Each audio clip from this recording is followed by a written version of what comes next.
Paul, can you hit your mute, please? Thank you.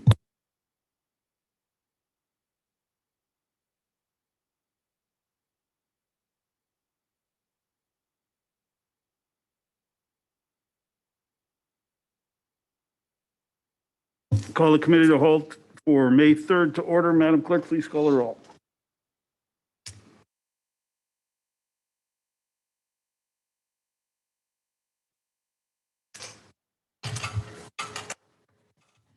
Mayor Olson. Here. Alderman Dandria. Here. Alderman Mayor. Here. Alderwoman Wilhelm. Here. Alderwoman Hanneman. Here. Alderman Barber. Here. Alderman Nelson. Here. We have a quorum. Please rise. Join the pledge of allegiance. Allegiance to the flag of the United States of America and to the republic for which it stands, one nation, under God, indivisible, with liberty and justice for all.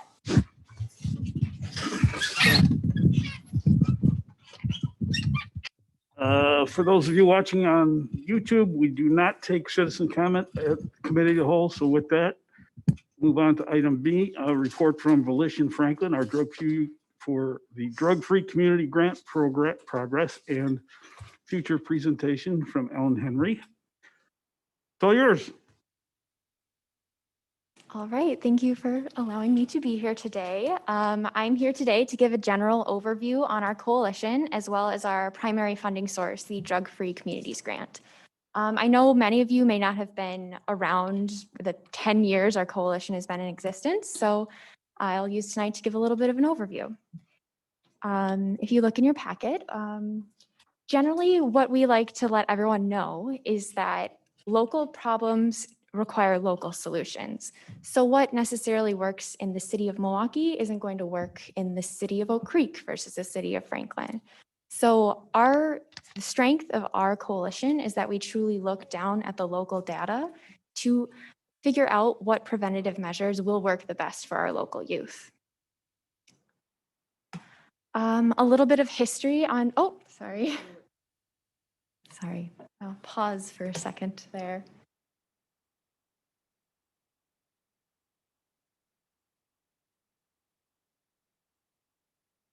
Okay, let me see. Okay. Oh, thank you.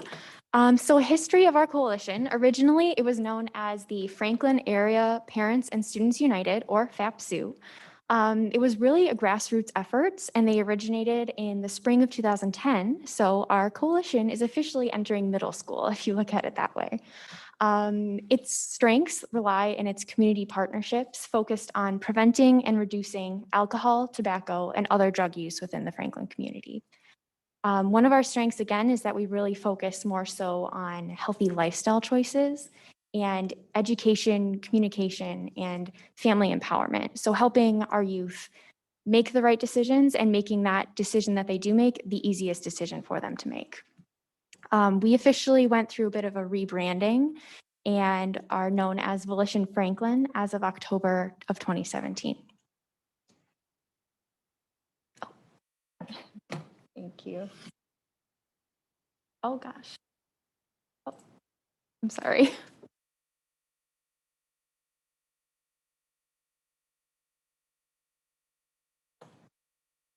The screen share.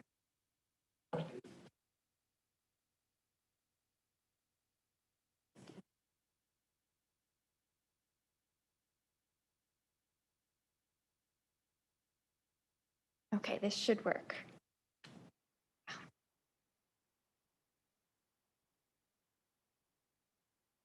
Sorry about this.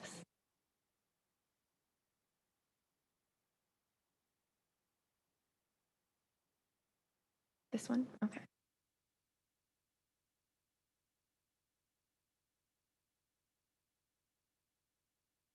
All right, that should be good now. Sorry about the tech difficulties, which we're used to in the year of the pandemic, right? Okay, so I thought it'd be nice to do a little trip down memory lane from some of our older coalition photographs so we can kind of see our membership throughout the years. We have our municipal judge, Fred. Lots of different community members have been a part of Volition Franklin. Our membership ebbs and flows. When people feel they're needed at the table, they will come and they'll rise to the occasion. We have a very active police force engaged in our coalition work since the very beginning. We've come a long way since our kind of cork board that we have displayed on the screen there. Again, we've been active in the Parents Who Host Lose the Most campaign to discourage underage drinking. And again, that is one of our most active members, along with our now retired crime prevention officer, Strowinski. Now to just delve a little bit deeper into our main funding source, the Drug-Free Communities Grant. So this grant is from the Office of National Drug Control and Policy, which is one of the offices within the White House. That's one of several grant programs that the office does manage, along with several other that lay within the DEA. This program really is an effort to mobilize communities to prevent youth substance misuse. The grant to community coalitions is to strengthen infrastructure between pre-existing community members and partners to then create sustainable programming that will go towards the long run of reducing youth substance misuse in your locality or your municipality. This is a map of all 2019 drug-free community awardees. You can kind of see our little arrow pointing to Franklin. So we have been an awardee since 2016. There's a lot of coalitions throughout the United States, and I'll kind of go into a little bit more information about those coalitions and the program itself. So as I mentioned, there are many different coalitions throughout the United States, more so that 48% of Americans have lived in a community with DFC funding since 2005. In 2017, 58.6 million Americans lived in a community with a DFC-funded coalition. And that equates to about over 2 million middle school students and 3 million high school students. And our Franklin youth are included in those numbers. If you look at the drug-free... What is the 2.4 million middle school and the 3.3 high school? What is that? What are we measuring there? The youth that are within a coalition area. So our specific, our specific coalition covers the Franklin zip code. So we include the youth ages 12 to 18 within that area. If you look at all of the coalitions that have been a part of the DFC program, all grantees have seen reductions in youth alcohol, tobacco, and marijuana use over the 10 years of their funding. Along with the Drug-Free Communities program, we are required to collect 4 core measures and track that over the 10 years of the funding. Those 4 core measures include past 30-day prevalence of use versus non-use. So asking a student, have you used alcohol within the past 30 days? And then going further into saying, if they have you used it once in that 30 days, or twice in that 30 days, once a week, every day, kind of delve deeper into that data. We also collect information on their perception of risk. So how risky they think it is to smoke marijuana or how risky it is to engage in underage drinking. We collect information on the perception of parental disapproval. So how likely are they to think their parents will disapprove of them using a prescription opioid? We also collect information on perception of peer disapproval. So how likely they are to think their friends would approve or disapprove of them using a substance. How do you test the students' answers? So generally, this is information collected through our YRBS data. So our Youth Risk Behavior Survey that is administered every year here in Franklin, but now we're transitioning into the every 2 years. And that's a partnership with our school district. So is there getting senior, just the thought just left is there a margin of error on the response? Yep, so they make sure that nothing is identifiable, and you aren't going to get 100% accurate information depending on what a student is going to willingly report. So along with that youth risk behavior survey, we also do community surveys where In the past, we've performed focus groups with local youth to learn about common use patterns that they may see, or information collected at our outdoor movie nights, our national night out in partnership with the police department, and other different data collection opportunities that we see. Right. Volition Franklin was officially awarded our DFC funding in the September of 2016. Along with this program, it is a 10-year full program that runs in 2 5-year cycles. So we are at the point now where we are at the end of our we're about the midpoint of our 5th fiscal year, and we're getting ready to prepare funding and the application for our reapplication into the 2nd cycle of that 10-year funding. In our specific DFC goals, we aim to increase community collaboration between community partners, and we specifically focus on 2 youth substance uses. So we focus on opioid misuse. When we applied originally, the opioid epidemic was just becoming more well-known and especially hard hit within the Midwest. So we found that to be specifically prevalent in the Franklin area, as well as underage drinking, which, as we all know, being in Wisconsin, it is a unique culture here and is something we definitely always need to address. We work through a work plan, a 12-month work plan that includes different objectives and strategies ranging from attending 4 different youth-oriented events throughout the city, attending or being a guest speaker at a community organization, whether that's the Lions Club or going to the Optimist Club or the Parents Teacher School conferences. Along with this funding, the health department is able to have a full-time committed staff member to focus specifically on youth substance misuse prevention. With this program, we also, it provides $125,000 of funding to the city of Franklin per year. And with that, we also have the requirement that we have 100% match if that funding. So every year, Volition Franklin has achieved $125,000 of direct in-kind contributions directly back to supporting our programming, whether that's donations of candy for our trunk or treat event, the Franklin Police Department partnering with us on a medication collection event. We've been able to provide youth mental health first aid training for our first responders, and their time that they spent in that training has been directly contributed back to our programming. So thank you for that. Yes. And Madam Health Officer, thank you for that. And by the way, Courtney, if you want to chime in at any time, just go ahead. Yeah, Ellen's doing such a great job. I don't really have to. Well, Okay. thank you. There you have it. Okay, on to the next. A unique aspect of our program funding is that the DFC program requires representatives from 12 different sectors within our community. So that ranges from organizations that deal directly with substance abuse all the way to our youth. We have a fairly active membership. Membership, of course, has waned with Zoom fatigue and the ability to not always meet in person during the pandemic, but we do have a lot of active members. Probably close to 30 active adult members on our coalition with a mailing list of about 165 people, and that ranges throughout our 12 sectors. So our faith representatives, our local government is represented within our coalition. We have the law enforcement, our school superintendent is an active member. We have media representatives, businesses from local restaurants, right? Like Cousin Subs has been an amazing partner of ours for our 10 years of our grant, or our coalition.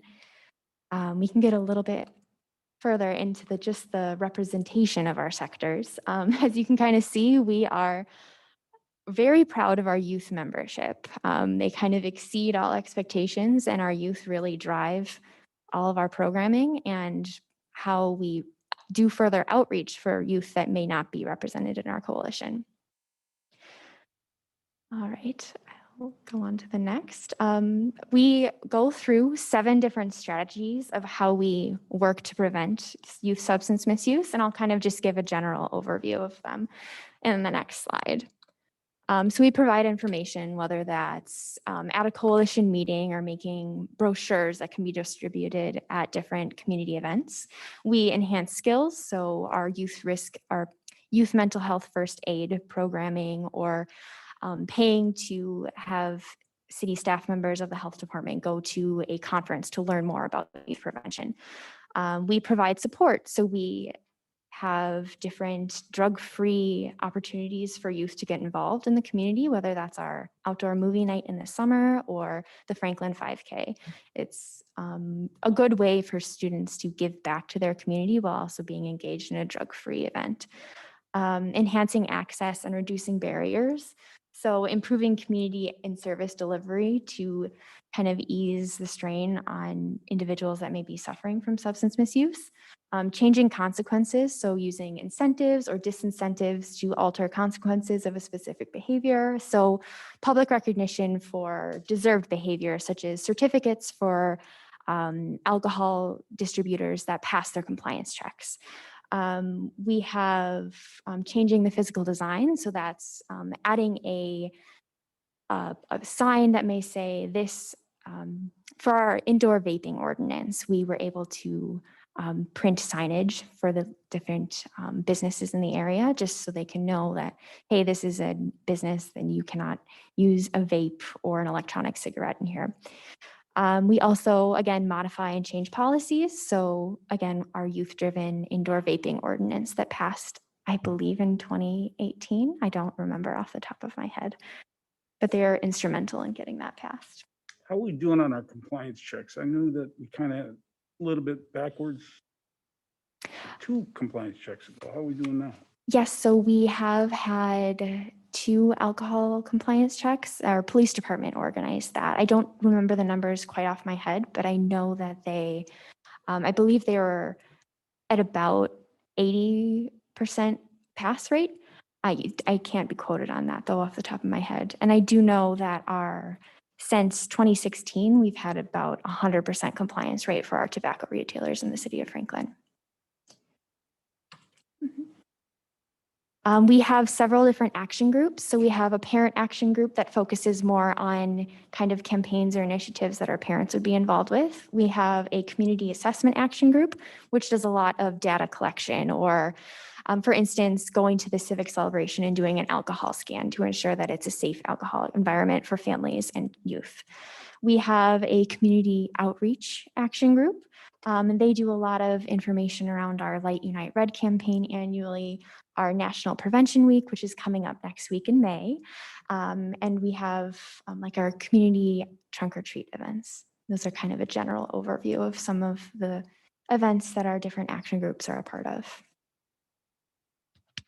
Again, really proud of our youth action group. We have almost over 100 members during a normal year when we are able to meet in person. This year, we have been lucky enough to continue meeting virtually with our students, and they are rising to the occasion and creating resources for their students at the middle school and the high school level. Luckily enough, we were able to continue our tobacco poster contest, which it is in its 25th year this year. So we have probably close to 200 7th graders designing tobacco prevention posters. And every one of these aldermen are going to be a judge. Yes, I'm working on our judge list as we speak, so you will be hearing from me soon in that regard. We have different levels of membership. So a lot of our members right now, because everyone is so stressed with the pandemic and different responsibilities, they're at that awareness level. They're 1 to 2 hours monthly. They're attending a meeting as able, and they're being involved in our mailing list. We have participatory members, that's about 4 hours monthly, joining a committee or a work group and being involved in different Volition Franklin events as able. And then we have individuals that are involved. So that's about 8 hours monthly. They're a committee member, or they're a member of our executive board, and they're coming to every meeting. They're helping work on strategic planning for the coalition, and they're participating in different coalition events and activities. One thing that we always want to ensure we are able to provide in Franklin is that we are building a sustainable program, not something that if we do for some chance lose our funding, that this programming and everything that we've built through our community collaborations is just going to disappear. So with that in kind, after year 6 of funding, there is an increase in the in-kind contribution requirements. So it hasn't been difficult for Volition Franklin to reach our in-kind requirements. There's so many different community organizations that want to be a part of the work we're doing. So it kind of just comes naturally through our partnerships, and we're able to just, increase our prevention outreach through these partnerships and making it sustainable for the city of Franklin. This is just a general overview of some of the individuals that have been involved with our coalition throughout the 10 years we've been in existence. I could not begin to fit all of the logos of all of our great community members, but that truly is the getting down to the bones of Volition Franklin, is that it is a collaborative community approach to helping protect our youth. It takes a village, right? You can't just come at it singularly from the health department or singularly from the police department or the faith sector. You need to collaborate to work on sustainable preventative measures and provide that change that we're going to end up seeing after our 10 years of funding. Just looking ahead, we are in the process of rewriting our application for years 6 through 10. If granted, the Drug-Free Communities Grant will give us, again, that additional $125,000 per year directly into the city of Franklin to provide funding. And then again, we have that increase in in-kind requirements. So when you calculate that out, that's over $800,000 of in-kind donations going directly to youth programming for Franklin.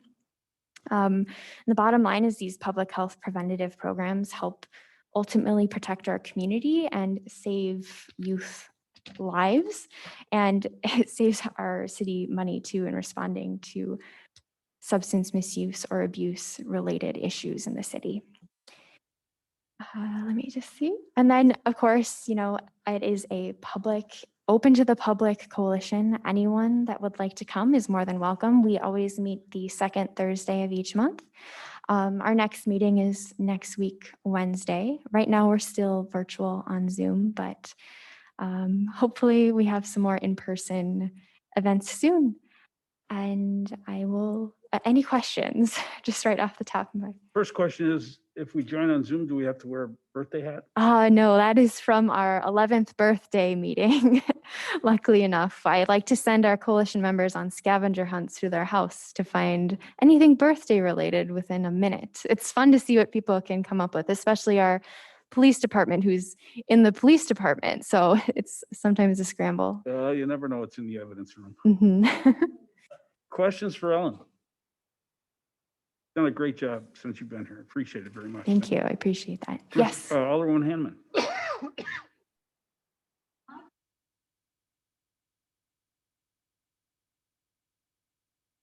Gotcha. Is DARE no longer a program in the 5th grade? That is correct. Okay, so is this coalition doing anything to sort of cover that loss, or are you seeing any ramifications of that curriculum leaving? Yes, so it's difficult to know for sure at that elementary school level because we aren't actively collecting data or information on that. I would say that I probably would anticipate seeing some changes in those 4 core measure data as we do see the future ramifications of the pandemic, whether that's from mental health challenges that our youth are facing or just the social isolation aspect the pandemic has had on a lot of our kids.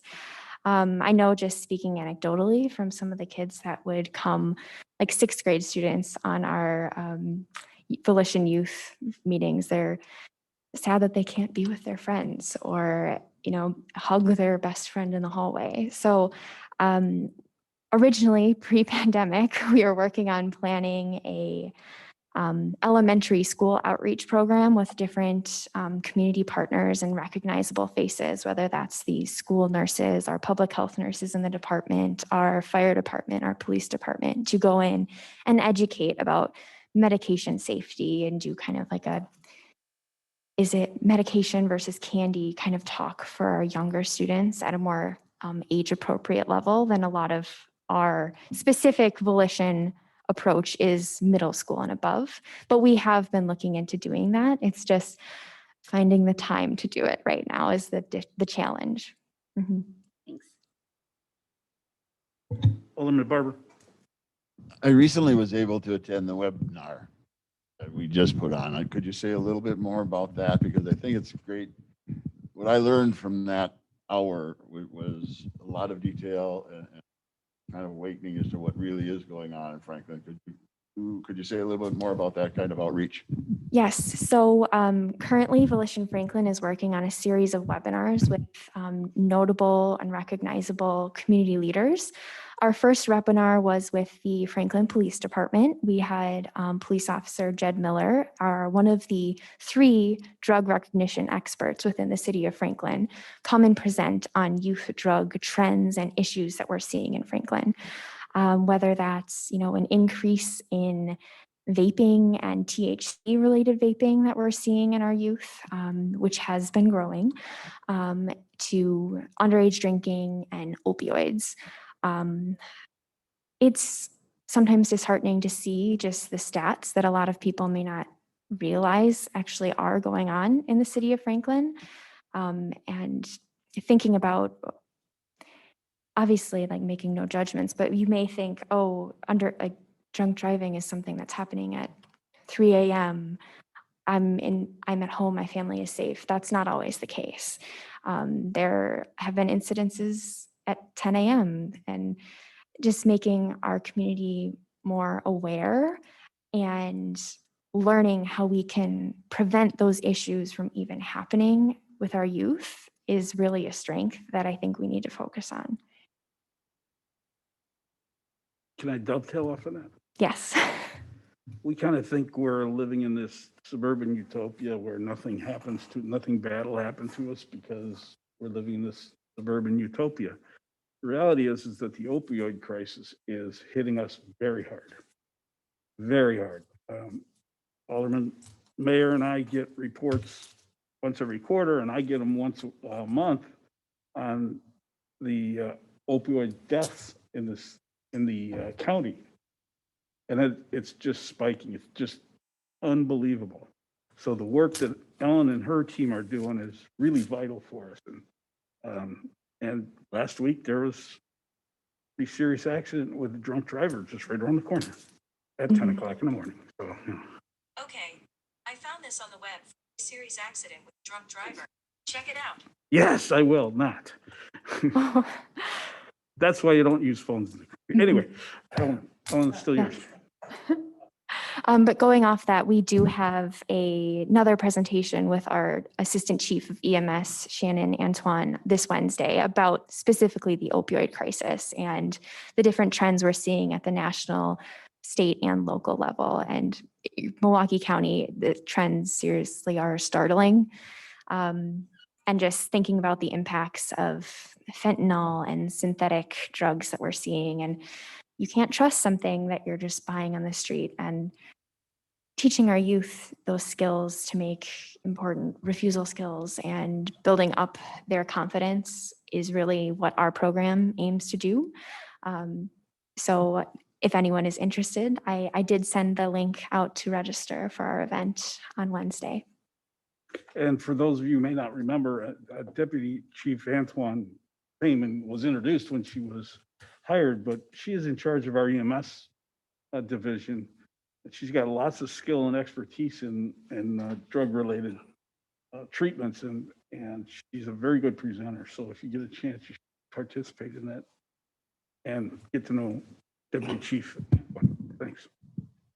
Anything else? Anybody else? Just that I'd like to invite any one of you to come to one of the Volition meetings, just to get a feel for it, get to know who's involved with it and what goes on. They're not long meetings. Come and sit in at any time for one of them for a half hour, for an hour, just to get a feel for it, because it's very interesting and it is involved. The best part of it is the youth involvement. Alderman Barber, I'm sorry, Alderman Dandria. Hi, Ellen. Thanks for all your work that you do on this behalf. I'd like to know, you hit the middle schoolers and they're young and inspirational. Where does more of your effort need to concentrate as these kids get older? Where are you seeing it start to slip with peer pressure and everything? That's probably where you need more help and parental involvement, as well as peer assistance too out there. Yep. I would definitely say it's really important to do some outreach and education for our students in the upper high school levels, especially before they're going out and they're leaving for college.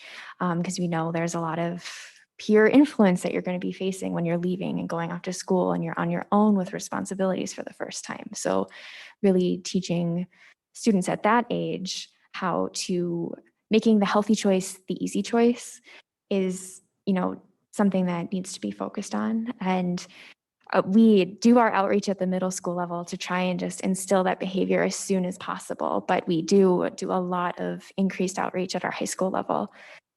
Okay. Well, thank you. Yes, thank you.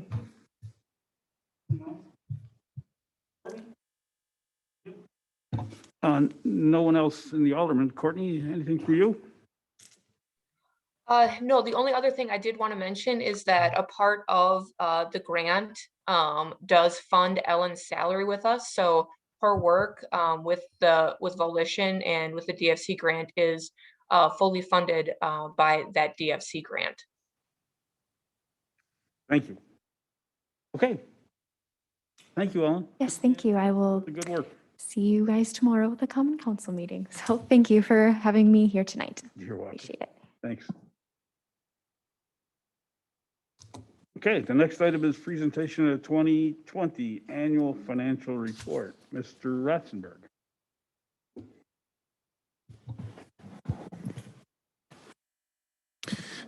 Thank you, Mr. Mayor. Well, if you want to just bring it up, I can move it to where it needs to be. So this evening we have for you presentation on the financial report for 2020. That particular document was placed before you on all of your places. We also have with us this evening Paul Franz, the partner from Baker Tilly. The city is required by state statutes to have an annual audit. And so the city engaged Baker Tilly to audit the financial report for the city of Franklin. You should understand that the report, though, was put together by staff. So it is staff's report to you, and Baker Tilly then spent time reviewing and auditing whether or not that particular report complies with the rules and regulations and presents the information to you in an appropriate fashion. Second report that was placed before your tables was a annual required communication from the auditors to elected officials about those financial statements. And I'll let Paul comment on that at the end of our presentation. First thing I want to let you know about is the financial statements that you're about to see are presented in two different fashions. The short-term version is the version that you're accustomed to seeing at your monthly reports. So you do get monthly reports from the finance department, and the basis of financial reporting that you see there is included in these reports. I'll point those out to you when we get to them. And then on a longer-term basis, the accounting rules require that we present to you a look at your financial position or the city's financial position on a longer term basis. And that involves looking at the fixed assets that the city holds to provide services for our customers, as well as employee benefits, which tend to be on a longer term basis and funded on various on a longer term basis. Report is organized in various fashions. There's an index at the beginning that can help walk you through that particular item. There is a lot of information in this report. Can't possibly present it all to you this evening, but I would encourage you to spend some time with it. The rules that are set that we have to follow are set by the Government Accounting Standards Board. And there are requirements to present to you information about a series of various items, from cash and how it's invested, interfund activities, fixed asset reporting, debt position, employee benefits through pensions and other post-employment benefit funds. And annually, the the Government Finance Officers Association, which is a national organization of Canadian and American finance officers. There's about 20,000 members to that organization. They have an annual report program for these specific reports. And I'm pleased to tell you that the city of Franklin has received their award for 27 straight years now, since 1992. So obviously that transpires over a number of financial officers and staff. So city should be proud of that. General fund is where I'd like you to focus first. And each of your reports were tabbed there. So I'm going to refer to page numbers in this report, which is before you. But you have a tab in that report labeled D. That is the summary of the governmental reports. So I would encourage you and invite you to open to that. The first column is labeled the general fund. The general fund is the operating fund that you're familiar with on a regular basis. There are two other major funds of the city, debt service and the Tif Districts, and then a whole group of other funds that are generally called non-major government funds. Oh, sorry, you were taking a breath, so I jumped in there. Can you describe for the council or remind us what the difference between a governmental fund and a business type fund are? The business type funds are for the city of Franklin, are generally the utility funds. They are reported in a different basis than the governmental funds, and they are not represented on Exhibit D here before you, but the utilities are the are the business type funds of the city. We have two of them, our water utility and our sewer utility. They are presented under Exhibits G, H, and I, which we will talk about in a little bit. The governmental funds are all of the funds that you're typically accustomed to hearing about, from the general fund to the special revenue funds, the capital funds, as well as the debt service funds and the TID funds. Just generally and briefly, under that Exhibit D that you're looking at, the general fund, near the very bottom, net change in fund balance, we showed a $565,000 surplus for the year. I'd invite you to page forward 1 or 2 pages to Exhibit F, which is on page 39. And here we present to you that same general fund with the $565,000 surplus, but now we're telling you how that fund performed against budget. And included in this, the Government Accounting Standards Board has now asked us to present the change in the budget from the adopted budget to any amended budget. So you see a new column in there than you might not recall from other years. And it just tells you which line items had budget changes. And I would generally describe, for the expense budgets, there's about $1.3 million increases in expenses. They are made up of about 5 separate items, all of which you adopted during the year, but you may not recall. The first and largest of those was a pension adjustment that you authorized in March of last year for $670,000. You might recall that our highway fund had a significant asset decline when the markets rapidly declined in February and March of last year, and you authorized a potential contribution. We did not need to make that contribution, but there was a budget amendment for $670,000 authorizing that payment. Secondly, when the pandemic hit, you authorized a $250,000 expenditure out of contingency to be spent towards the pandemic. And interestingly enough, nearly all of that was used by the general fund. Additionally, there were $132,000 worth of encumbrances from 2019 that came forward. So those were purchases that the city made in 2019, but were unable to complete. And so those expenses hit the current year. We increased the budget so that the expenses and the budget amount matches. 2 other items.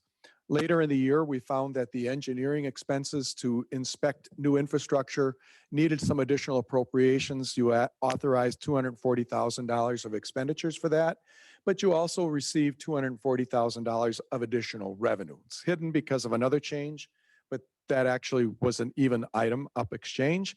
And last but not least, there was a $50,000 budget amendment for police services for the Democratic National Convention. Ultimately, that didn't occur, but it was a budget amendment that you did use.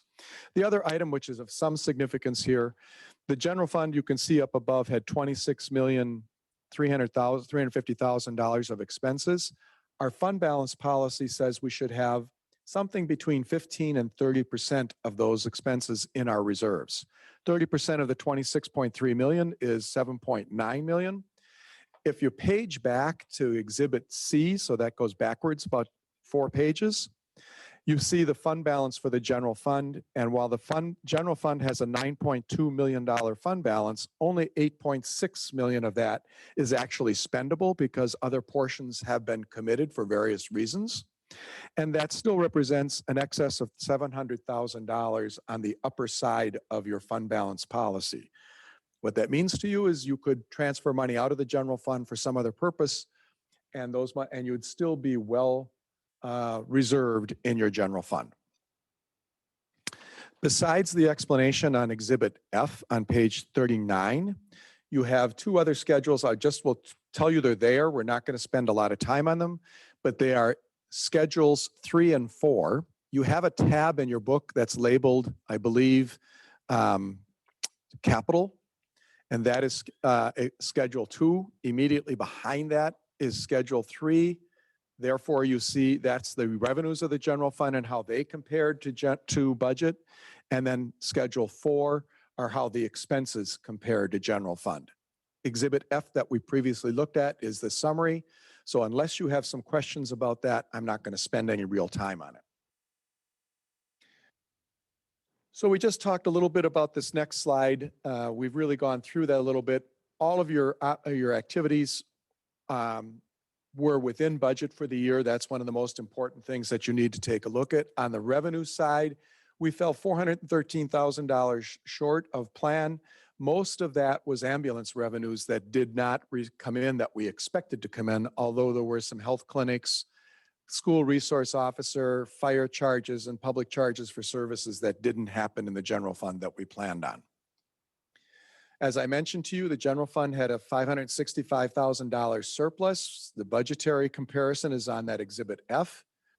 Our surplus was related to several different things. We had a lot of vacancies in multiple departments, so that accounted for $650,000 of your surplus. The CARES Act funding, that was an interesting one because we took $236,000 worth of budgeted expenses, and the CARES Act rules changed about midway through, and some of our budgeted expenditures, because they weren't providing the services that we budgeted and switched over to providing pandemic-related services, became covered expenses. And so we recovered $236,000 worth of budgeted expenses from CARES Act funding. Last but not least, we had an extraordinary contribution to our pension plan, and I want to talk about that in a little bit more detail. That's this slide, and this is all of these slides were provided to you by email earlier this afternoon, so they're in your email if you wanted to go back and look at it. In 2019, the city reported a $1.3 million surplus. And late in 2020, we said, let's use part of that surplus to make a one-time contribution to our 2 underfunded employee benefit plans. The general fund ended up getting charged for $537,000. The total contribution was $650,000. So the difference between $650,000 and $537,000 was charged to the utilities. So you can look at 2020 and say we had a $565,000 surplus reported, but $537,000 was charged as an operating expense in this activity, which really relates to 2019. So our 2020 surplus is closer to 1.1 million. And that's because we charged part of 2019 surplus over. I think that's important. But what it calls to my question in my mind as a finance officer and person who helps with the budget preparation is 2 years running, the city has had significant surpluses. And we keep saying to you that budgets are tight, budgets are tight. maybe when we do our budgeting activity, we need to put more money in the contingency, which allows you as policymakers to make more reasoned decisions about where we free up some money for people who have mid-year needs. And you can recall this year, in the first quarter, you used half of your contingency in the general fund to provide for additional salt purchases because we didn't have enough in there. This would suggest to us that maybe we need to provide more contingency and more tightly budget some of those departments. Just a one person's opinion. Obviously, that's open for discussion. Alderman Wilhelm, push button. Of that 1.1 million, is that unrestricted? The general fund, This, yeah. again, the actual reported balance is 565,000. That falls into fund balance. So if you go back to that exhibit C, as in Charlie, which is on page 35 of your books, this 565,000 has now fallen into the unassigned or the available fund balance in the general fund. It's unrestricted. Unrestricted. That was the question. So, for example, when we had the Pleasant View Park come up short, that money could have came from there to finish out that bid. It would have taken a budget amendment, but yes, it could have come from here. Thank you. Other events that occurred in 2020. I've alluded to some of them, but we'll just talk about it. When the pandemic hit, the federal government offered lots of local governments CARES Act funding. The city of Franklin was the beneficiary of a little better than $1 million of CARES Act funding.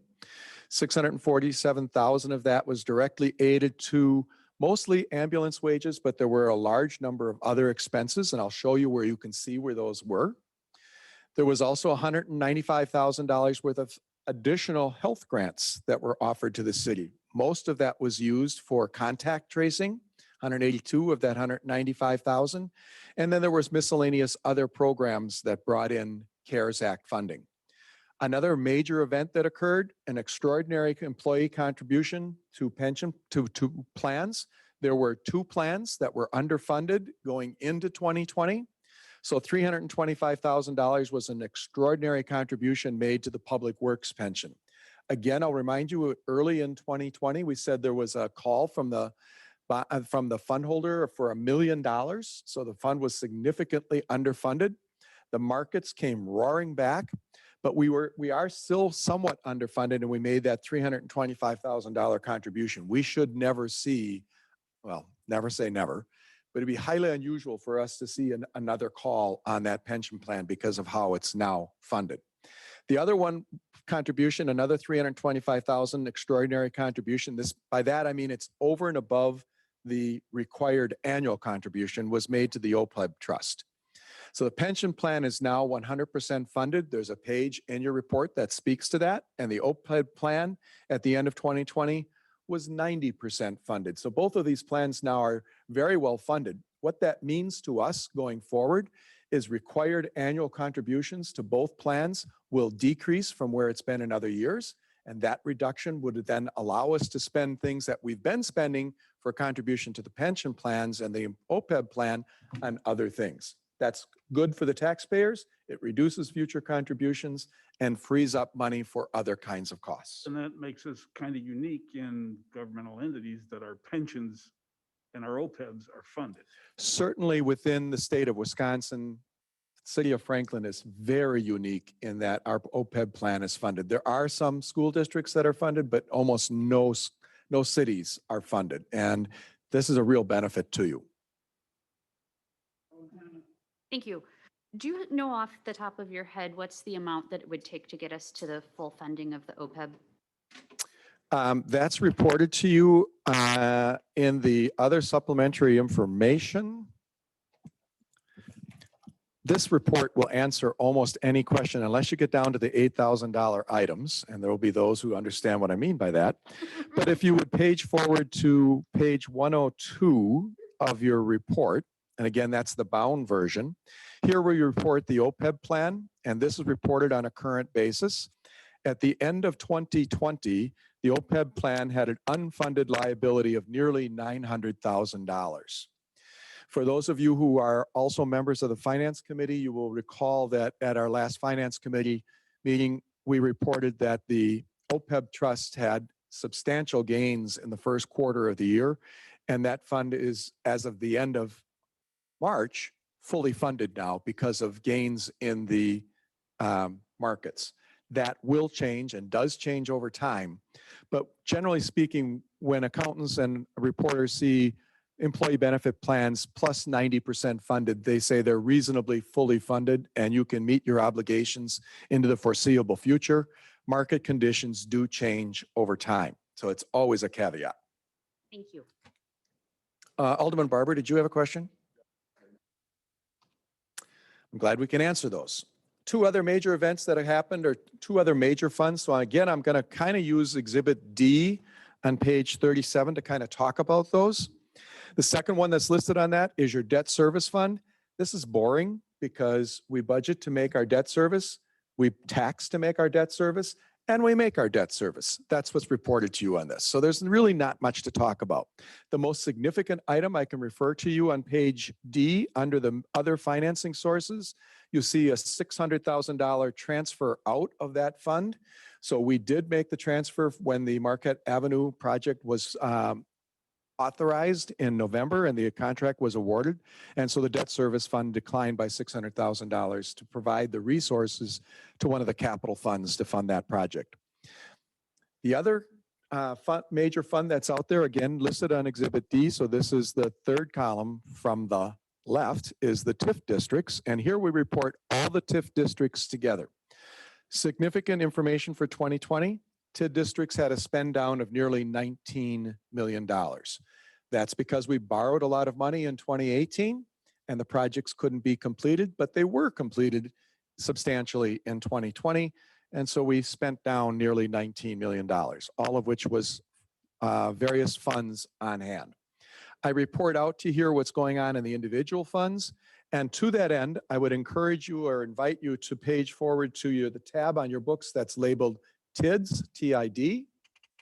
I believe that's schedules 9 and 10, and I would invite you to leave both of those schedules open for you so they kind of see the balance sheet on schedule 9 and the income statements or the statement of operations on schedule 10. On schedule 9, which are the statement of net positions or fund balance for the TIDS, three things I'd like to point out to you.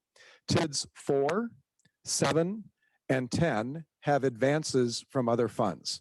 So here, the TIDS needed resources. We had excess resources in other funds, and we advanced funds from those other funds to the TIDS. We essentially borrowed the money, lent the money to the TIDS.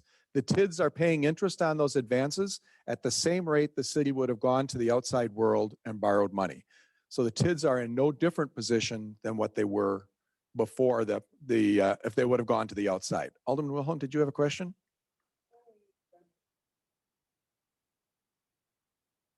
Sure. So you see here on TIDS 4, 5, and 8 that there's been advances made. The other thing I would point out to you in TID 3, you're seeing an accrued liability of nearly $900,000. That is money that the city believes it owes to the Department of Transportation on the South 27th Street project that completed in 2015. When we went into that, we committed to the state $1.3 million. The state has not yet billed us for this $900,000. So we still show that as a liability on our books that we likely will have to make that. You see that on your Schedule 9. We recently, like within the last couple of weeks, received verbal communication from the Department of Transportation that likely we don't owe that money. If we don't, then it's likely that TID 3 could close even earlier than anticipated because this $900,000 would then be freed up. When you get to Schedule 10, now you see the individual performance factors for the TID districts and what their increment is, how much money is coming in. Peggy, could you hand the Alderman, please? As well as what the TIDs expended. From this schedule, I'm having a circular of this schedule circulated to each of you right now. It's a modification of the schedule, and while I didn't change any of the numbers that appear on the schedule, I've added 3 lines to the bottom. And Paul, this is sort of news to you, so you might want to just pick up on this. All I did was add on the bottom of this schedule to what you see in the book already is the outstanding debt that's related to each of the TIDs. And this is future demands that the TIDs have to generate increment for, but you now can see what that is for each of the districts. And there's 3 different lines there. General obligation debt, that is money that the city borrowed from the outside world. And if the TID doesn't generate sufficient resources during its life, that becomes a liability of the taxpayers of the city of Franklin with no help from the overlapping taxing authorities. Second line are advances from other funds. So this is money that we've lent to the TIDs, similar to general obligation bonds. But if you look at TID 4, for instance, where they say there's $2.5 million, we lent that to the TID in September of 2020. And in January of 2021, 4 months later, the TID generated another $1.2 million in new increment and paid off 1.1 million of that advance. So it was a 4-month borrowing, if you will, for half of it. A year from now, TID 4 will likely generate another $1.2 million, and we will substantially retire that loan over a very, very short period of time. It's very hard to borrow money in the open markets for that kind of money. TID 7, as you recall, that's a temporary borrowing while that mortgage until it gets refinanced. And in TID 8, this is a temporary borrowing that we've lent for organizational costs to get that going. So that's really my presentation on TID, on the TID. So Alderman Wilhelm, I'll go back to your question. Push your button. A couple, I don't know, maybe even 2 years ago, at least a year ago. I think it was pre-Peggy anyway. We had a consultant in here who was going to look at our transportation fees and our ability to collect for transportation fees for roads. Do you recall that? And Yes. to come back. If and when that did come back, could those impact fees for a new road based on growth replace some of that 600K transfer? If there are new resources that are available, certainly they can replace that money. But not Okay. for an whole project. But for projects that are listed in the impact fee study once it's adopted. Right, And so we're still waiting for that to come back. So I guess my question was, if it's available to us, I'd like to see us take advantage of any reimbursement we could get for that. So that was my point to bring that up. I don't know if it's available or not. if the project is listed in or becomes a part of the impact fee study, then impact fees that are collected can be used towards that And I project. believe the council's direction was to look in, to be able to do that. So that was, but we haven't gotten that report back yet. We have not received that report back yet. Okay, thank you. Just something to make a note of in the future to get us, make use of impact fees and put that money back. Like to see that happen. Very good. Other stories related to the TIDs in 2020, just to get you some additional detail without going into too much detail. TIDs 3 and 4 had their expenditure periods expire in June of 2020. What that means to us is no new project costs can be incurred by either of those TIDs. And once they retire, the old project costs represented by debt assigned to those TIDs, the TIDs will close. And that will free up tax base for all the overlapping taxing authorities and give the city a bump equal to 1/2 of the increment that was in the TID when it closed. TID 5 is refunded the 2018 NAN. If you recall, in the spring of 2018, the city borrowed $22.5 million to fund project costs. In TID 5, that was a short-term 5-year note. But now that all of those costs have essentially been expended, we have that obligation. With interest rates as attractive as they were in 2020, we essentially refunded all of the outstanding short-term note into long-term notes, and that's the refundings that took place there. In TID 6, city borrowed another $3 million to complete its $9 million commitment for infrastructure and spent an additional $7.5 million in infrastructure. Substantially all of those borrowing monies have now been expended in TID 6. TID 7, The city agreed to a $4.5 million second mortgage to the developer related to Velo Village, pictured here. Those monies were dispersed during 2020 in the first quarter. And so now the city holds a $4.5 million mortgage that is repayable after 10 years. And some of that'll be paid down. When the developer refinances its first mortgage, when the project is stabilized, which I believe means that they are substantially leased out, they expect to refinance their mortgage. When that occurs, they are required to make a $1 million prepayment on that $4.5 million mortgage. And the interest rate will rise to 7% from its current 6% because the city will go unfunded. So we expect that to be repaid. And that is why we did the advance of $1.5 million. Paul, Yes, I was telling you, not asking you. I apologize. I got a call from Ian Friday saying they're doing so well that we're gonna have a check larger than we expect in a couple of weeks. So, That's new news to us. So are you kidding me? You should have seen Peggy and I. Paul, can you repeat that statement you made? Top of the page in general about Tif Districts, they're paid. So I'll again direct your attention to this schedule, which I presented here to you, the new schedule 10.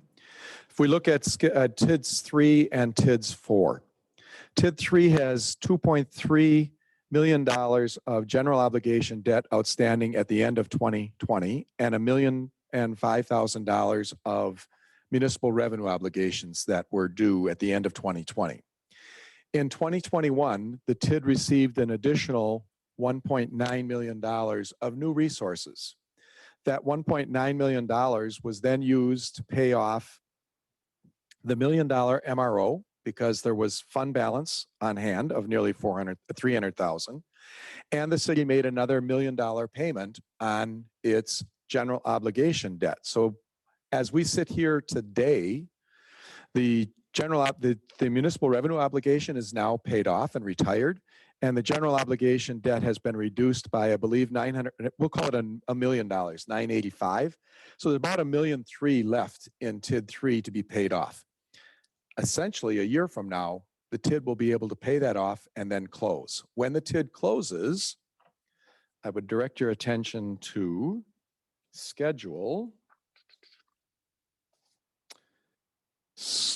table 5A on page 143 of the book that you just received this evening, page 143. And in there I list the book reports to you the increment in each of the TIDs. TID 3 has a $97 million increment at the end of, or for 2020. It will be slightly higher a year from now, but let's just call it $100 million. When the TID closes, the city, all that $100 million will become part of the general tax base of the city and will be freed up for all of the other overlapping taxing authorities. And the city will get credit towards our net new construction of half of that $97 million, which allows us to increase taxes for that amount. And the residents will still see a reduction in their tax bills. Likewise, the situation is true for TID 4. It might take another year for that to happen, but there's another $55 million worth of increment in TID 4 that when that TID closes will become freed up. Did that answer your question, Alderman? Yeah, I think so. Now, does that take into consideration the other taxing, their percentage? It does, from the standpoint this becomes part of their tax base as well. So their tax bases will increase by these amounts, and because they can't raise their levy by that full increase, our taxpayers will see a smaller increase in their portion of our taxes. So it's a good thing when TIDs close for taxpayers. Which is why we do them.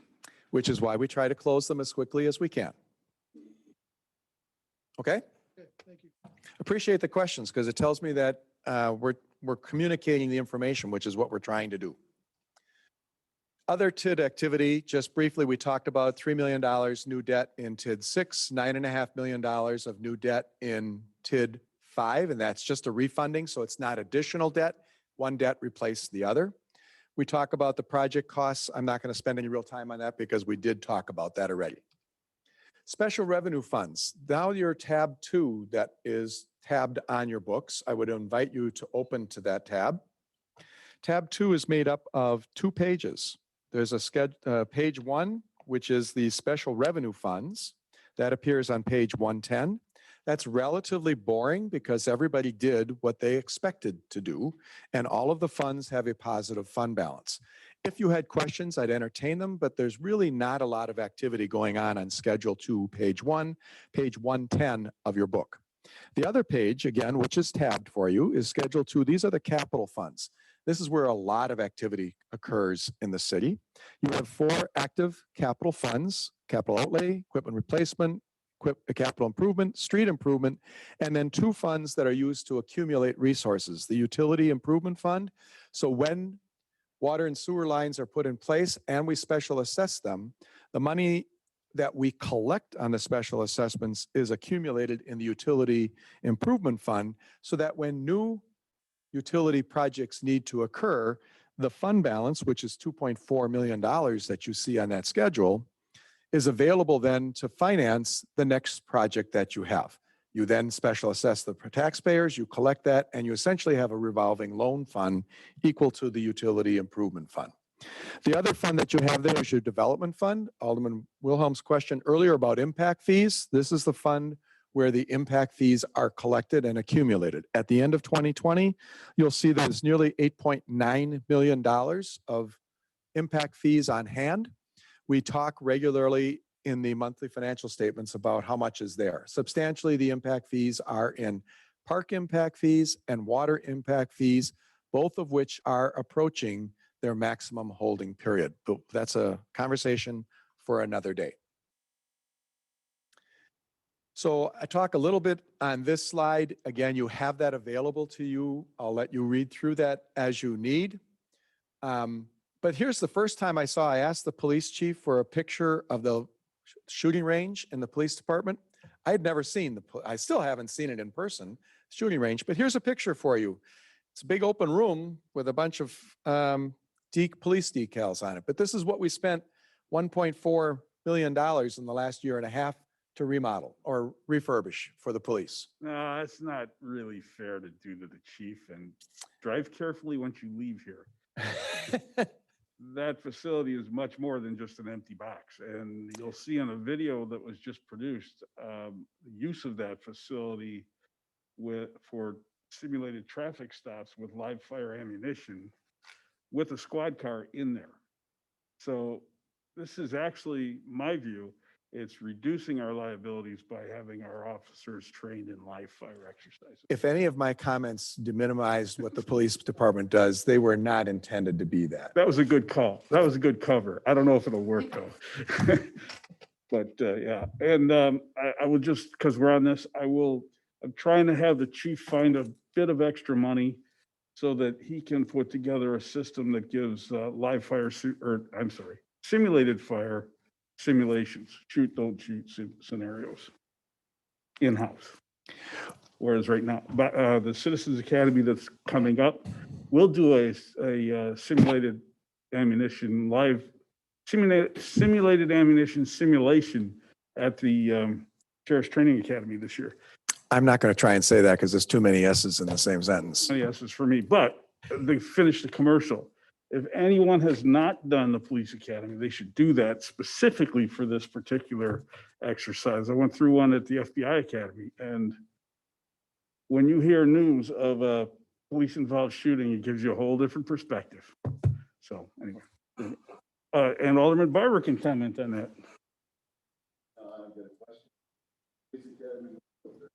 Alderman Barber, I can't hear you.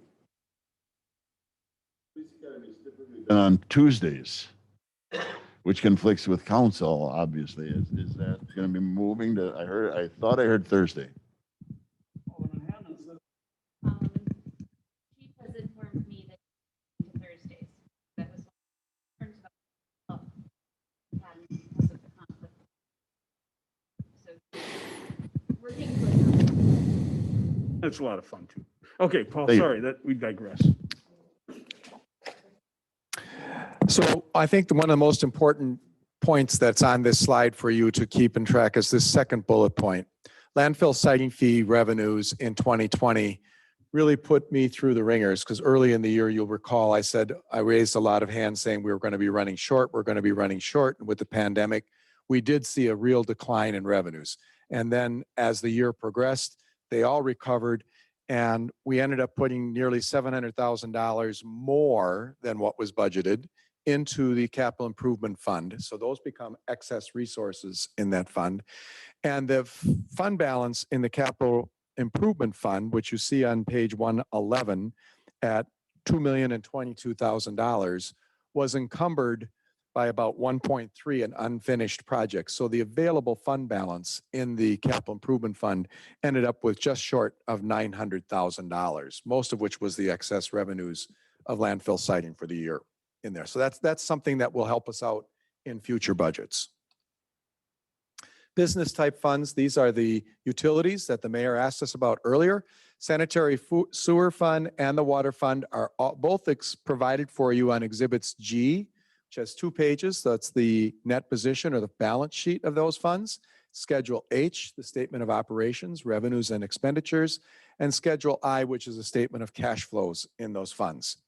The takeaway for you on these 2 funds is that they are well positioned currently, but that the rates in both funds are somewhat understated to be able to replace the assets that are in those funds.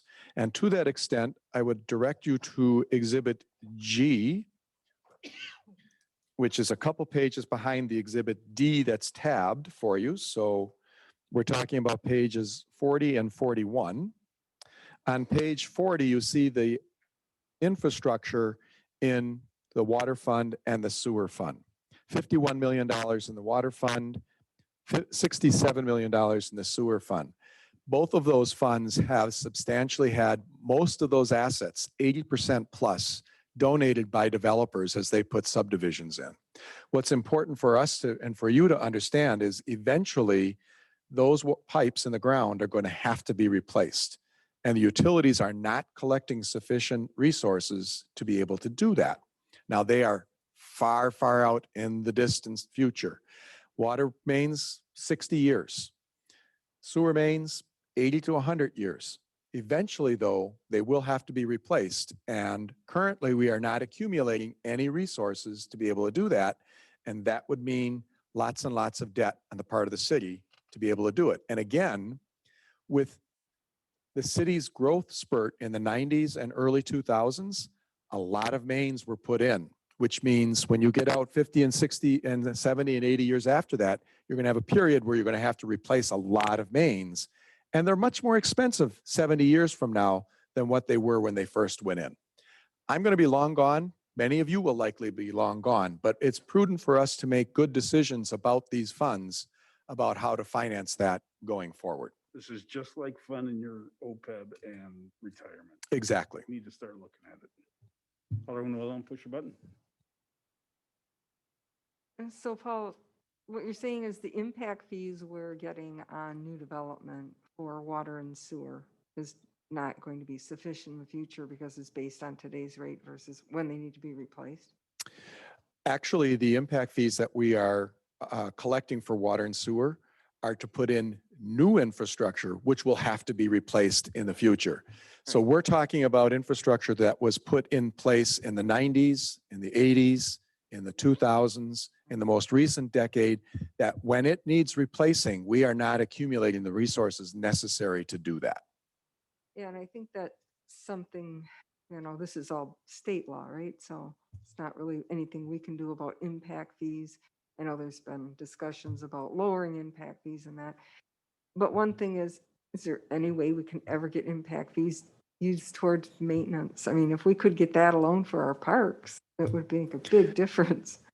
The only comment I can make on that is that currently impact fees are not permitted to be used for replacement. That is a state policy that. If we could even just get a small amount of that state policy changed for some maintenance. Well, interestingly, the city of Milwaukee is dealing with a lot of lead laterals that were installed in the early 1900s. And they are looking for state aids to help replace some of that. Some programs are now coming out of the Madison that be able to do it, but it's limited.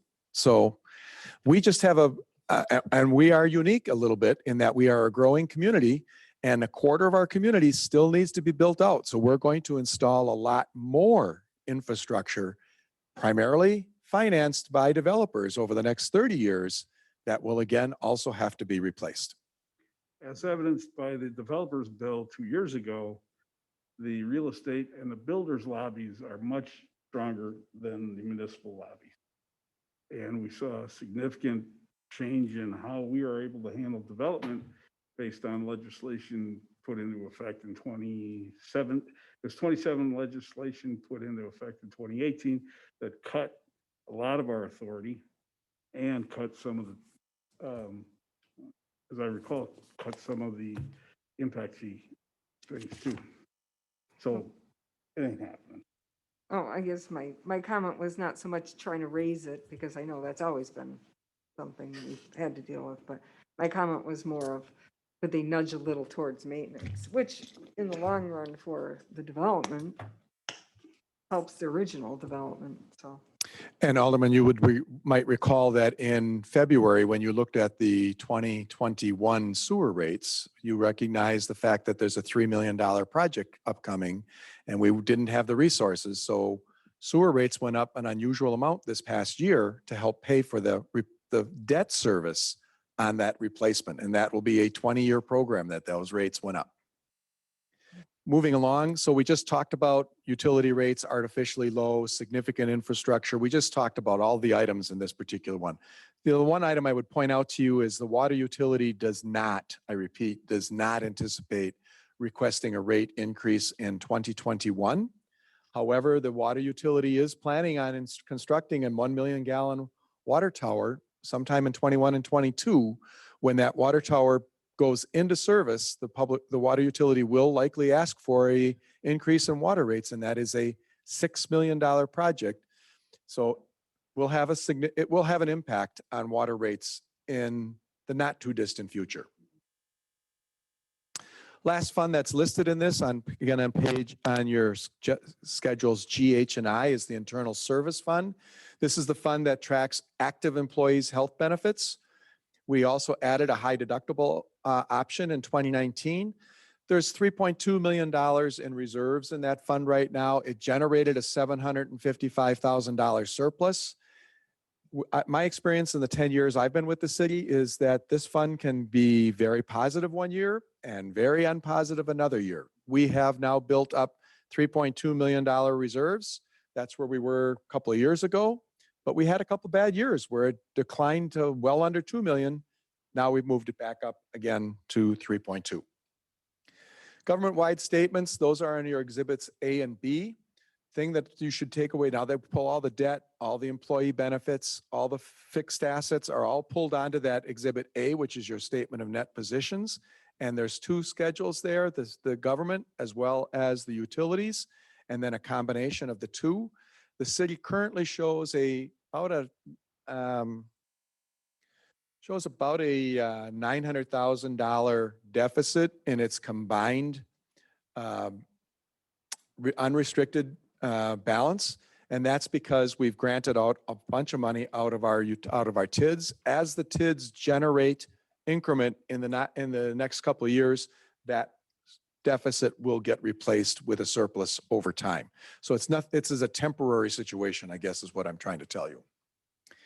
There's a statement of activities. It provides program revenues, program expenses. The best thing I can tell you, I didn't tab it, but if you look at page 22, you get a side-by-side comparison. It's an easier format for me to understand. I'd invite you to look at that over time. We did show a $6.3 million surplus in the city this year, combined utilities and government. Last year, we had a $560,000 deficit. That's that TID money moving around a little bit. There's a wealth of information in the back of this book that I would encourage you to look at over time. I'm just going to ask you briefly to take a look at tab 8. I did tab it for you. I think I called it taxpayers on your book. So it's the last pull tab that you have. And table 8, we list the largest property tax payers in the city.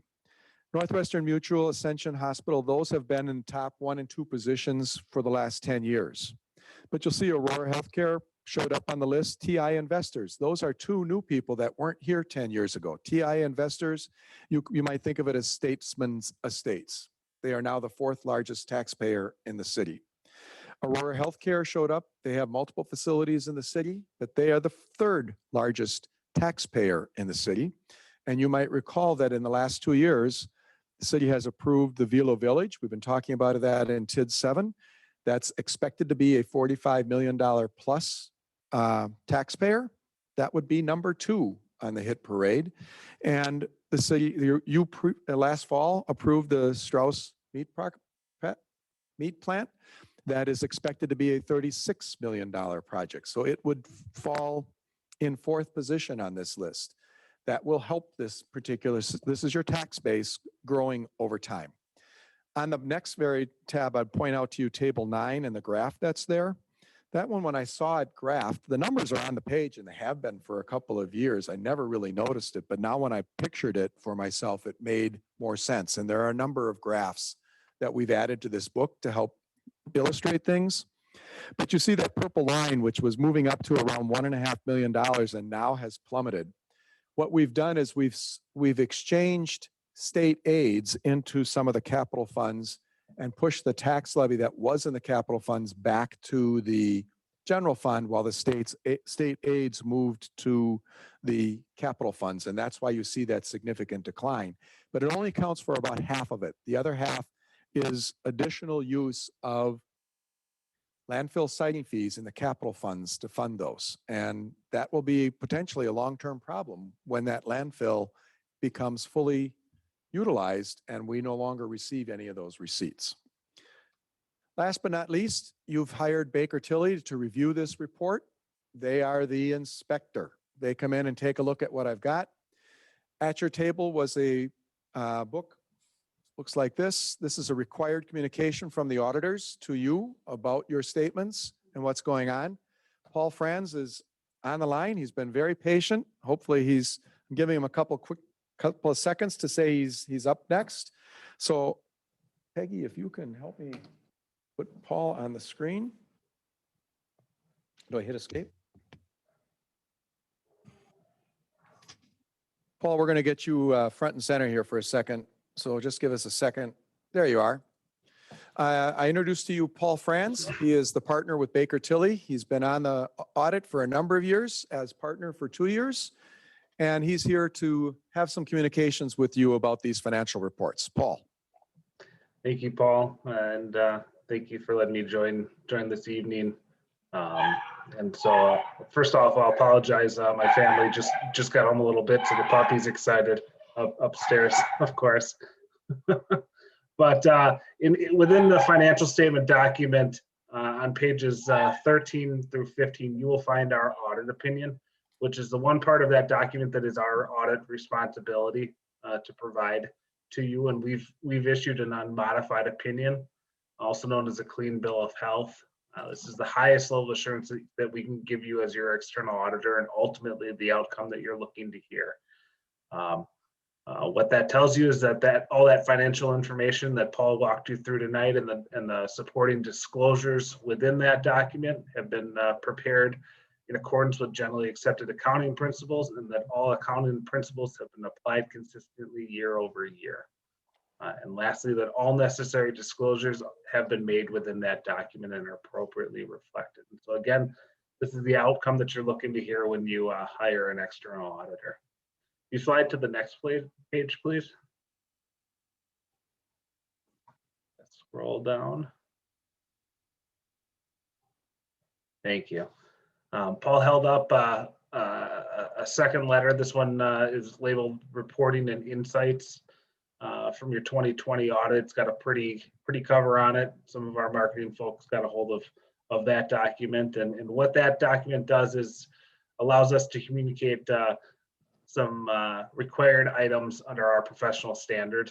That within the first section that lists out management's responsibilities and ultimately our responsibilities, and we list out areas of risk that we have identified during the course of the audit process and ultimately outcomes of that, and lays out if anything came to our attention during the course of the audit that forced us to change our audit plan. And what I can tell you is we received nothing but cooperation from Paul, his support team, and everyone across the city's management team during the course of the audit process. And just appreciate the opportunity to work with the city and Paul and his team. Lastly, there's a section on some further required communications where we detail out any accounting policies that were adopted during the past year, which there weren't any to call out this year. We list out the accounting estimates. So Paul talked about the Opeb liability that's calculated by an actuarial study, and we evaluate that estimate to determine along with other estimates to determine if they're clear, neutral, and non-biased, meaning are they appropriate to be within that financial statement document, and we concluded that they are. There's a section that talks about difficulties encountered in the audit, and as I alluded to earlier, there was no difficulties in performing the audit. Received nothing but cooperation, and truthfully, had we, you would have heard about them long before receiving this document.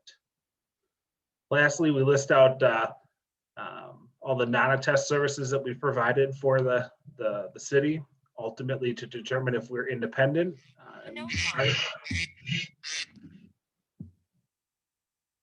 sorry, did somebody say something? No, that was internet anomaly. Gotcha. Okay, sorry about that.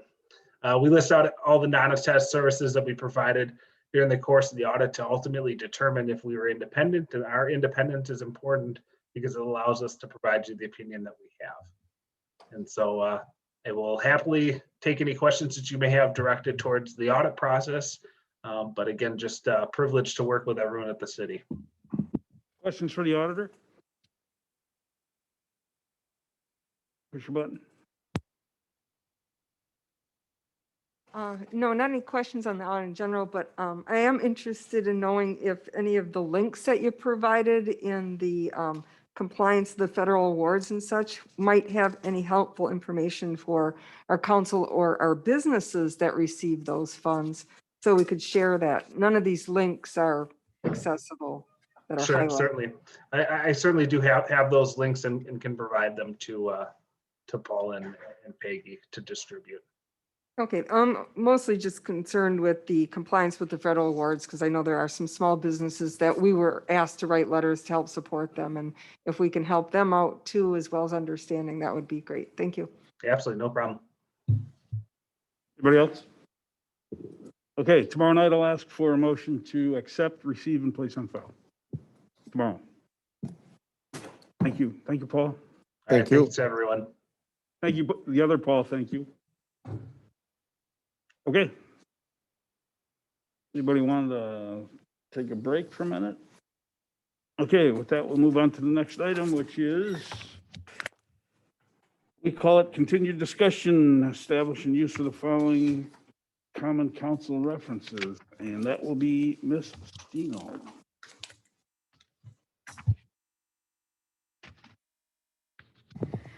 Okey doke. So in front of us tonight, on the same item that we talked about at the last committee of the whole, is a continuation. The first item I thought would be good for us to go through would be the form of government document that I included. That is approximately 10 pages or so. It starts out with City of Franklin form of government. And what that is that's coming directly from our municipal code, section 55.2, outlining the roles and responsibilities of basically the corporate authority, supervisory authority, where it lies, as well as the duties of the mayor. So that's what page 1 is. Page 2 are 2 excerpts from Wisconsin State Statutes 6211 and 6209, again, identifying the powers of the city. City of Franklin is organized under Chapter 62, which is titled Cities. There are other form of governments that are explained, Those are in chapter 64. Those are not relative to the city of Franklin.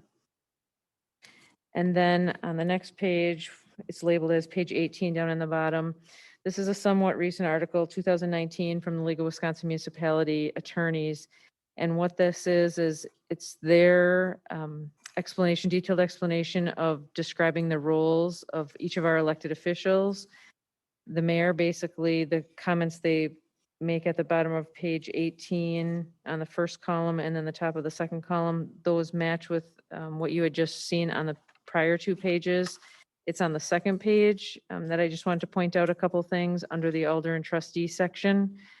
It does say that the statutes do not provide detail regarding the duties and authorities of aldermen and trustees. This lack of detail in the League of Wisconsin Municipality opinion is the fact that alderpersons and trustees do not have individual authority in their capacity. Rather, they act as a common council as a whole, collective as a body. Power is held as a unit rather than on its individual members. So I thought that was important in this discussion when we talk about the legislative responsibility versus the executive and the administrative. If we go into column 2, it talks about things that alderpersons do, and I think our alderpersons are really well versed in this, is acting as a liaison between the municipality and the members of the community, all of the constituents. Some examples they provide are holding listening sessions, writing newsletters, surveying constituents, et cetera. Peggy, hold on one second.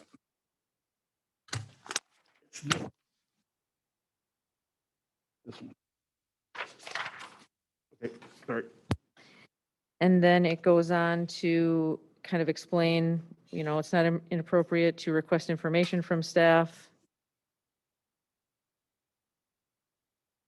But it would be not taking administrative action, i.e.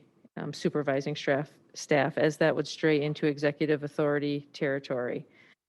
And then it kind of gets into the meat of what we're talking about tonight in the third column, where it says municipalities may want to consider establishing guidelines and/or developing materials to help the governing body members more fully understand their roles and responsibilities. This would be included with a code of conduct, training, resource manual, et cetera. So I think that kind of leads us into our discussion tonight. At the last committee meeting, we had talked about 2 documents mainly. One of them was a code of conduct draft in the binders that we provided, and one of them was council rules. Between last meeting and this meeting, thank you all for your feedback and comments. We did get a lot of information, as you will see in these 2 documents.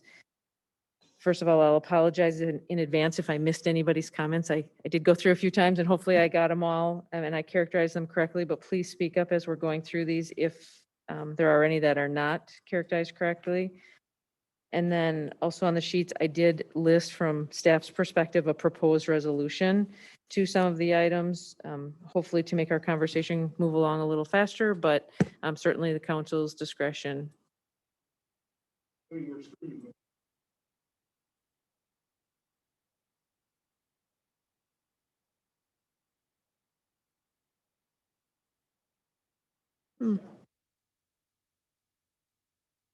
No.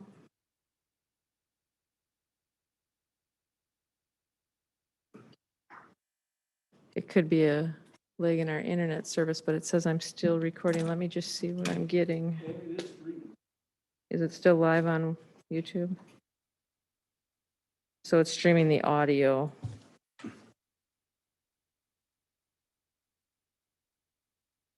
Okay. Seems like camera died.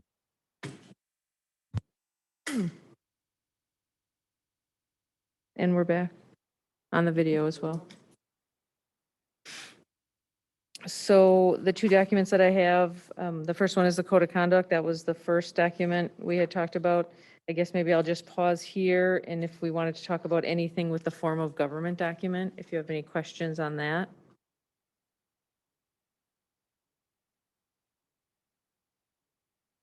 Alderman Wilhelm.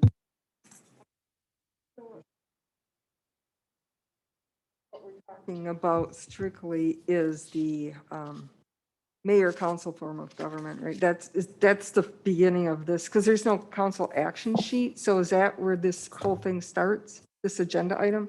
Because it kind of blurs in. Correct. It starts at the document that says City of Franklin form of government. Okay.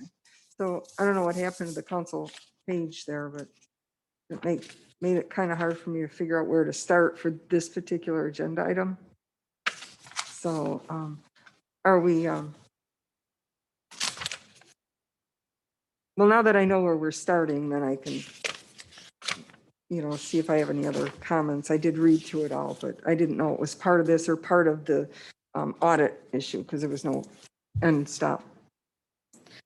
Certainly read it. Again, we're not looking for any kind of approvals. I talked to a few of you about what that timeline might look like. Certainly, I think we need to get through both of these documents and all of the feedback we have received, and then we will be able to make changes to those documents and bring them back again at a future meeting.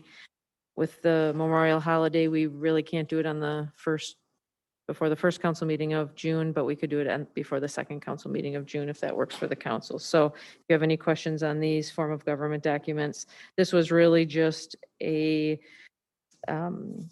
was just really reading back, like I said, the first page, the one that's listed as page 229 is listed as exactly coming from chapter 55 of municipal code. And then the next page, 230, is exactly from state statutes. And like I said, the rest is from the article that we had been provided from the league. And that article is also in your binder in the back under references. Was there a powers for council member section in 62 of the Wisconsin statutes? There is not.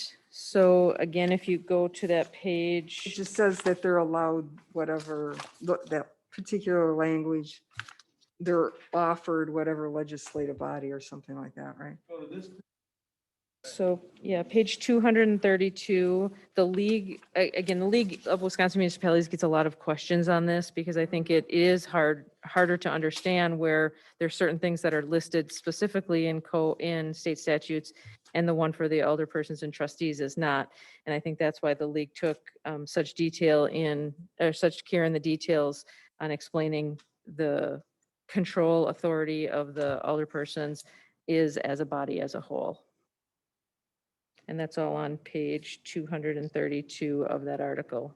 All three columns are very good reading in regard to that.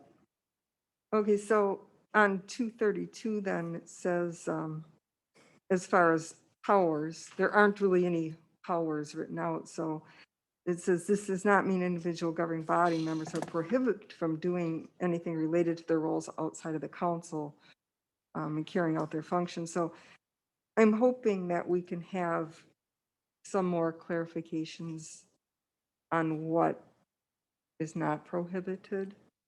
We have a lot of things. If you look in column 2, the things they're suggesting, for example, governing body members can and should function as a liaison between the municipality and the members' constituents.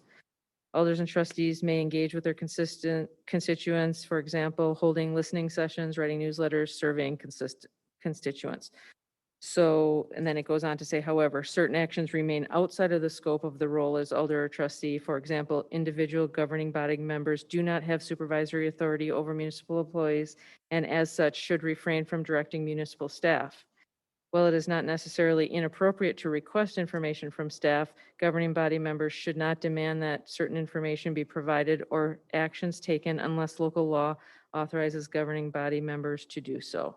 Such actions stray into executive and authority. So I guess that's part that maybe we should have more clarification on what is appropriate for. I think we all know we can't direct staff. I mean, that's pretty much a given that we collectively, and we've made a lot of motions that say direct staff to. So is that the council as a body has that authority? Right. So I just wanted to make sure we're clear on that because I'm hearing you can't direct staff, but as a body, we all know we can and have, and that's been very appropriate. Correct. As an individual, I think we all know we can't direct staff. We can ask staff, we can ask them, hey, could you take a look at plowing this road or something? Is that appropriate? Or we're not even supposed to ask, or because these are all new changes from how we used to be able to communicate with. Now it's only department heads. And so those are the things that aren't very clear to all of us now, that things are changing. And it makes it really hard for us to kind of manipulate our situation and do our jobs and get answers for constituents when Right. we don't know what that role is Sure. allowed. I think there's a couple pieces of that. I think the first one, when you talk about, plowing a road or repairing or improving a road, we are going to be embarking on a capital planning process in the near future. And that is going to afford council members a chance to recommend those kind of things in advance of the budget process so that we can have the information for planning, collect the information that's requested, and then figure out where it fits in the planning. And then, of course, council makes those determinations. So I think the capital planning is a big one on that. I think as far as the information for the constituents, certainly, again, all of our council members do a really good job at working with constituents, but if there's constituent questions, you're all more than welcome to pass those questions on to staff, and we will take care of those in a timely manner. So that's typically what happens in the administrative role that I am in is council members will say, hey, I had a question from this person at this. I just had one last week. Someone had a question about a park. And then they passed it along to me, talked to the community member, figured out what the issue was, talked to the appropriate department, and then took care of the issue. So we can certainly do that, use the resources we have available within City Hall and with our peer communities to get those answers for whether it be the council members or the constituents. Well, we got to be clear that nothing has changed in terms of the organization, how we do business, or anything like that. This code of conduct and the rules manual or the procedures manual are the net result from the recommendation of the attorney in our HR issue a couple of months ago. There was an issue that we weren't perhaps as clear as we should be as to the role of the individuals. And that's what this is. Nothing's really changed. Nothing is changed on how we operate. This is just making it clear. I would agree with that, but I would even take it one step further. And back in June of 19, that's the direction we got from the League of Municipalities at the same time. So I do think it's really some good advice, and it just really helps to keep everybody knowing who's making the communications and how they're happening and where direction comes from. So since we're the governing body who can kind of set some of those policies, are we able to say, hey, the council is allowed to call staff prior to a council meeting and get answers to questions? Because that's what we've always done. And then now it's sort of, no, you can't reach out and call staff. You have to do this by email type of thing. So are we moving toward this? You have to send your questions by email because you won't get a response back in time for a meeting, typically, with that method. I mean, not unless some staff are watching their computers all the time.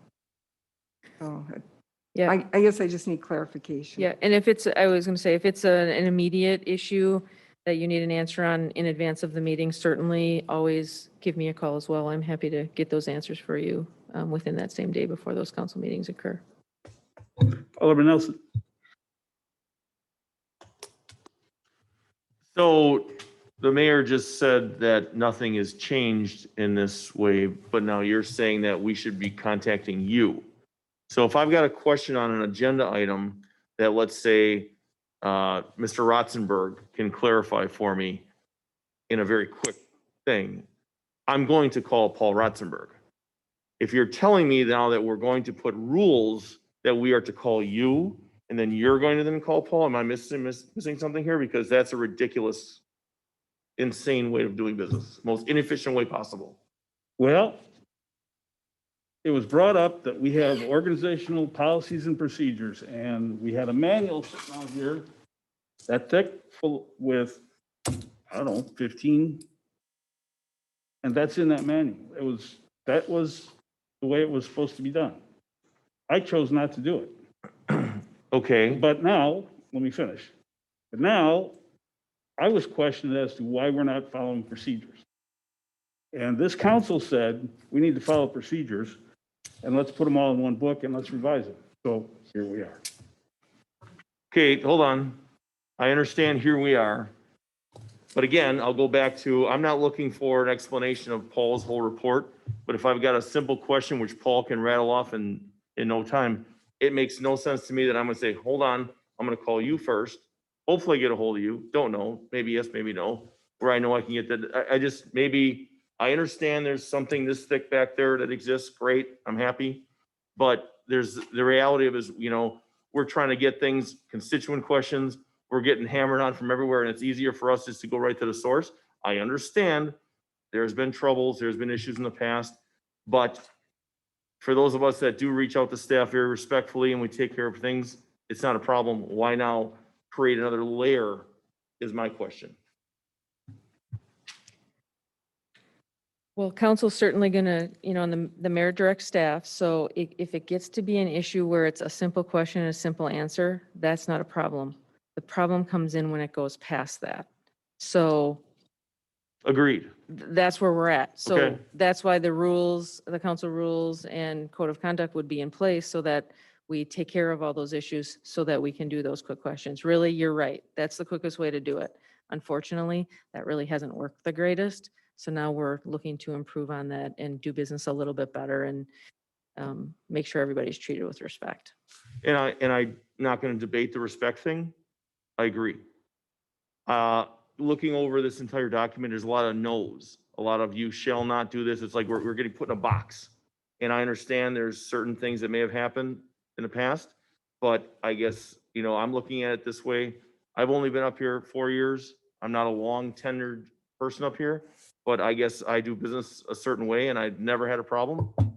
But I don't want to alter when I call up a staff member, the first thing I thank them for their time, I ask them if they have a minute. If they don't, they call me back. And that's how it works. I'm not one of those that just starts rambling when they answer the phone. So I guess I think this putting people in a box, and I'm characterizing like that because I think I just know that there's a certain way that's a successful way of communicating, and I don't want to stop that, I guess. But I understand what you're saying, Peggy. 100% agreed. Okay, Yep. on that part. Absolutely. Well, let's keep this going, and there's individual items that you can address this issue with in the procedures manual. Alderman Wilhelm.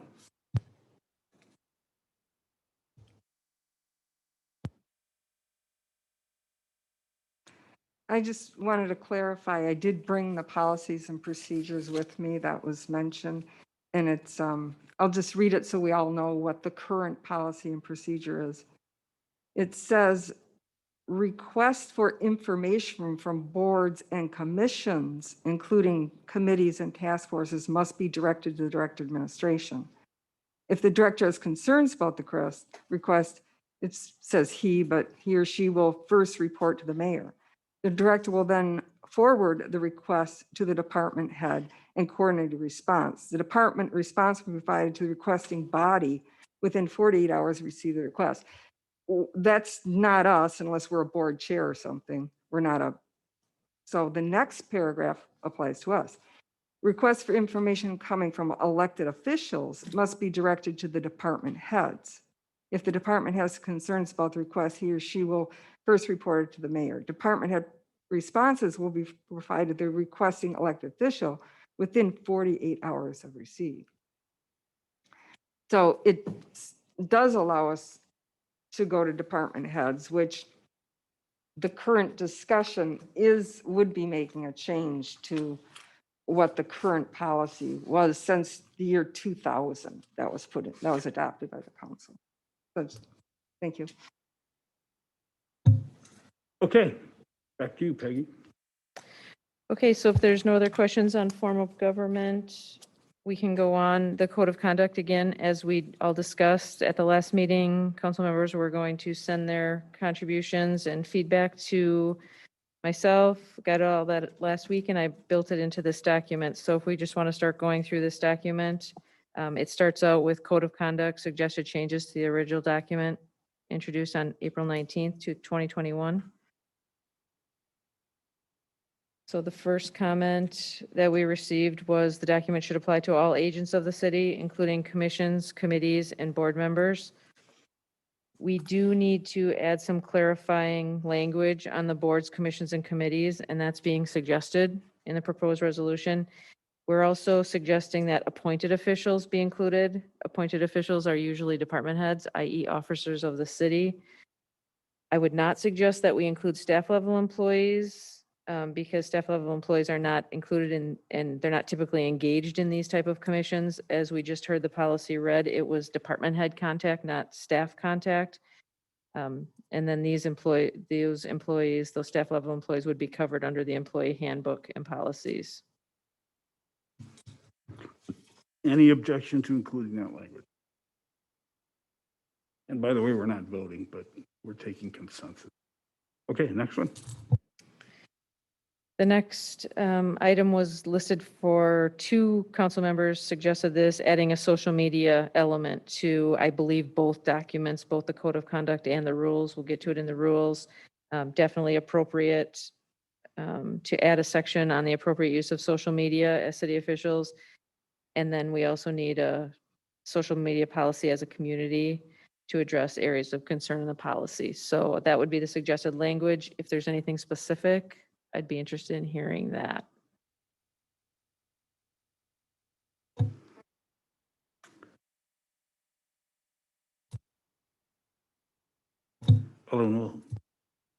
The sentence that says the council also recognized the reality that an action may be legal as well as unethical,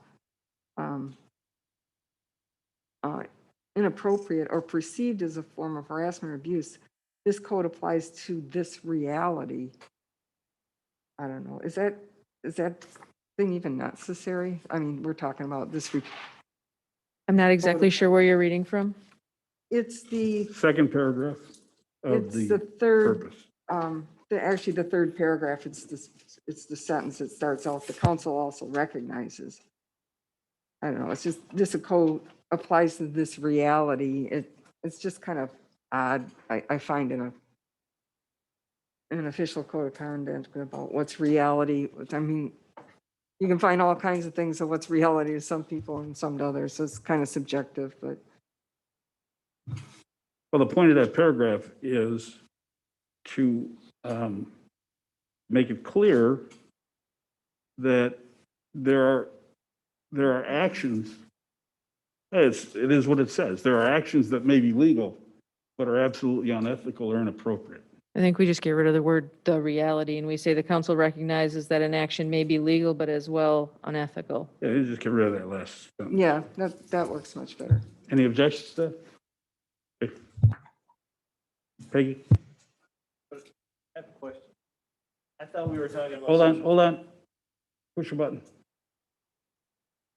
Did we finish the conversation on social media? I No, thought that's what we we were jumped on. back. You're right. We jumped, right. We were on overall document number 2, but we just jumped down to section 1. So now we're back to social media. Okay. Thank you. And there is no section for social media, so we're going to stick that in. Oh, yes. So really, we're still on section 1, but we got another section to stick in. So it's all fine. Peggy? And then the next item on the overall document again would be item number 3. There was a request to add some guidance for speaking to quasi judicial matters and avoiding bias. Certainly, I believe some of the video that we saw from the league referenced this. I did start today putting together a document. I have about 3-4 pages together on those typical actions and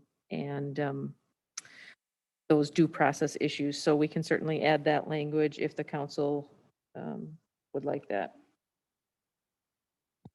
Any objections? No? Okay. I don't have an objection.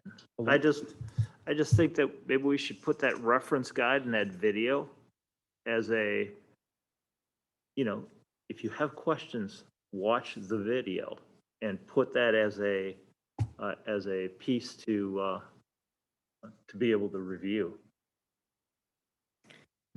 I think that's a good recommendation as well. I did say included in periodic training. So the idea would be each time a new council is seated, we would go ahead and show that video and have that conversation at that point. So for all the existing council members, you get a reminder 2 out of every 3 years. And for all the new people, they get to hear about it. So we'll add that as well. This issue 3, I think what is being looked for is a list of what the quasi judicial items are. For example, licensing, most plan commission activities, that kind of thing. So, okay. So we'll, to the best of our abilities, we'll list those. There's a list. Okay. In fact, in both the municipal officials handbook and some other league documentation, there are short lists, like 5 items of things that are typically in here. That's what I would suggest adding. Okay. Okay, on that one. Alderman Wilhelm. Peggy, when you do these additions, could you make them in a different color so we can see that they're? I'll track changes on Added. all of them. Yep, absolutely. So I'll do a track change doc and then I'll do a full doc without the track changes, just because sometimes it's easier to read that way. So I'll do them both ways. Thank you.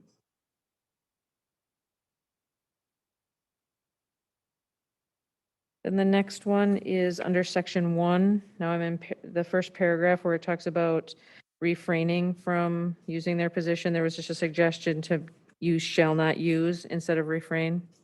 Makes sense. Any objections? Okay.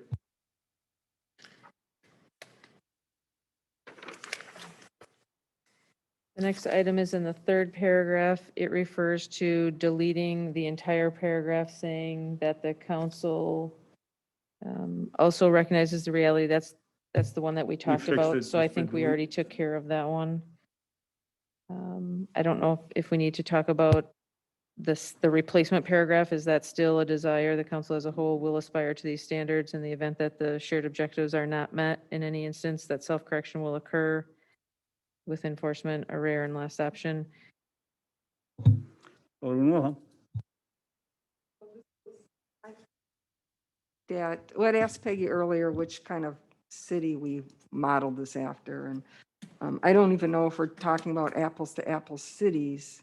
So that was one of the questions.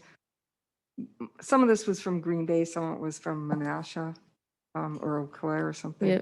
We had like 6 communities that we were reviewing. So can I just first ask what the city, what's the clerk, you know, the type of city, class, whatever city, what are we? Form as- of government? Class of city, I don't think matters. Okay, Yeah. so I was just kind of hoping we could compare more to the same class of city. And then I don't know which one of the 19 municipalities in Milwaukee County even have this, and we had to go apparently all the way up north to find this. But what I did was I looked at what those different cities had, and I wish you had this in front of us, because what they have for this is actually very well written, and it's more positive.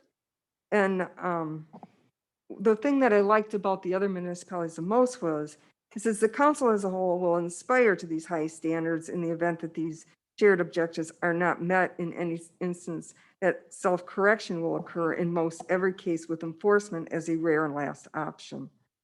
And I thought that this just helps try to resolve matters before we move to all this legal right away. And I liked how the other municipalities looked for, try to find cooperative points rather than trying to, you know, move after, you know, sanctioning right away. And I think that's a very cooperative statement. So even if you don't want to look at what the other cities had in relationship to those language, I thought that it's a nice thing to try to pull the council together. So I would like to see that type of self-correction and enforcement as a rare last option language, so we're not jumping to that right away.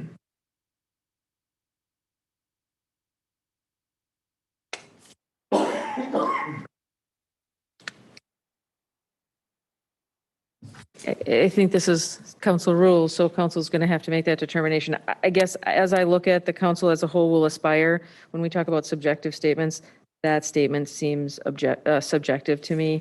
When we get down into the enforcement of the code of conduct, we could certainly put something in, or I would maybe suggest something in there about self-correction, you know, is obviously a desired outcome. However, in all cases, it doesn't work, you know, something to that effect. But I guess I'm not sure on what this replacement paragraph would do in the code of conduct. But again, council's code of conduct, so. Well, I guess what I saw was we took almost everything word for word from those other municipalities except that particular sentence. And I thought, well, that's kind of odd. What a nice cohesive pulling together of the council sentence. And it's the only sentence that wasn't carried over from the other municipalities. So why not? Why not say we'd like to work toward high standards and shared objectives and have to do self-correction and have enforcements as a last resort and tend to want to resolve matters before taking on enforcement powers. Why not insert that as a method of trying to work together? Well, that paragraph and the paragraph that exists that we changed are two different issues. The first one is a recognition that what is legal may not be right, ethical. That's a whole separate thing other than the council is going to aspire to high standards. I aspire to high standards all the time, but that doesn't have any relationship, in my view, to whether something's legal or ethical. So yeah, we can put that in, but this is not the spot to put it in. Alderman Hanneman.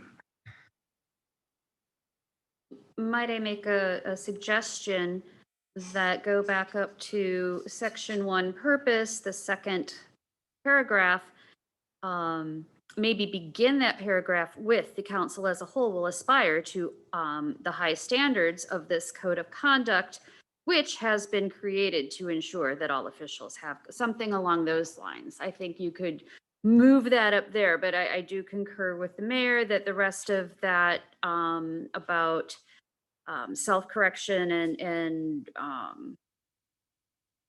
whatever kind of goes down to a different part.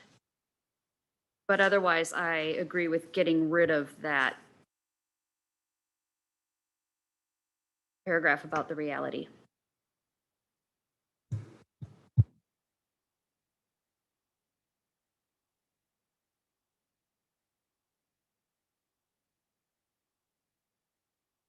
Oh, no. Okay. So the way they weaved it in, both municipalities that I looked at actually start off exactly the same with it is the policy of the city of. So that all is the same. And then it says, they actually weaved it into their first paragraph. And so word for word, the paragraphs that we have in the purpose are exactly the same, except for those sections that were softer that were taken out is what I was saying. So they did have it up there, and I could maybe provide that to Peggy or something, or actually she already has it. I was going to say, I already have it. I just need to know what the council wants to do with that. And so if you looked at it, how it was in those municipalities, it weaves in there perfectly fine. But when you just take the comment on the sheet that's in the council packet and try to weave that in, I can see why you're confused that it might need to go in a different section. So, Well, let me make another point here. This section is titled Purpose.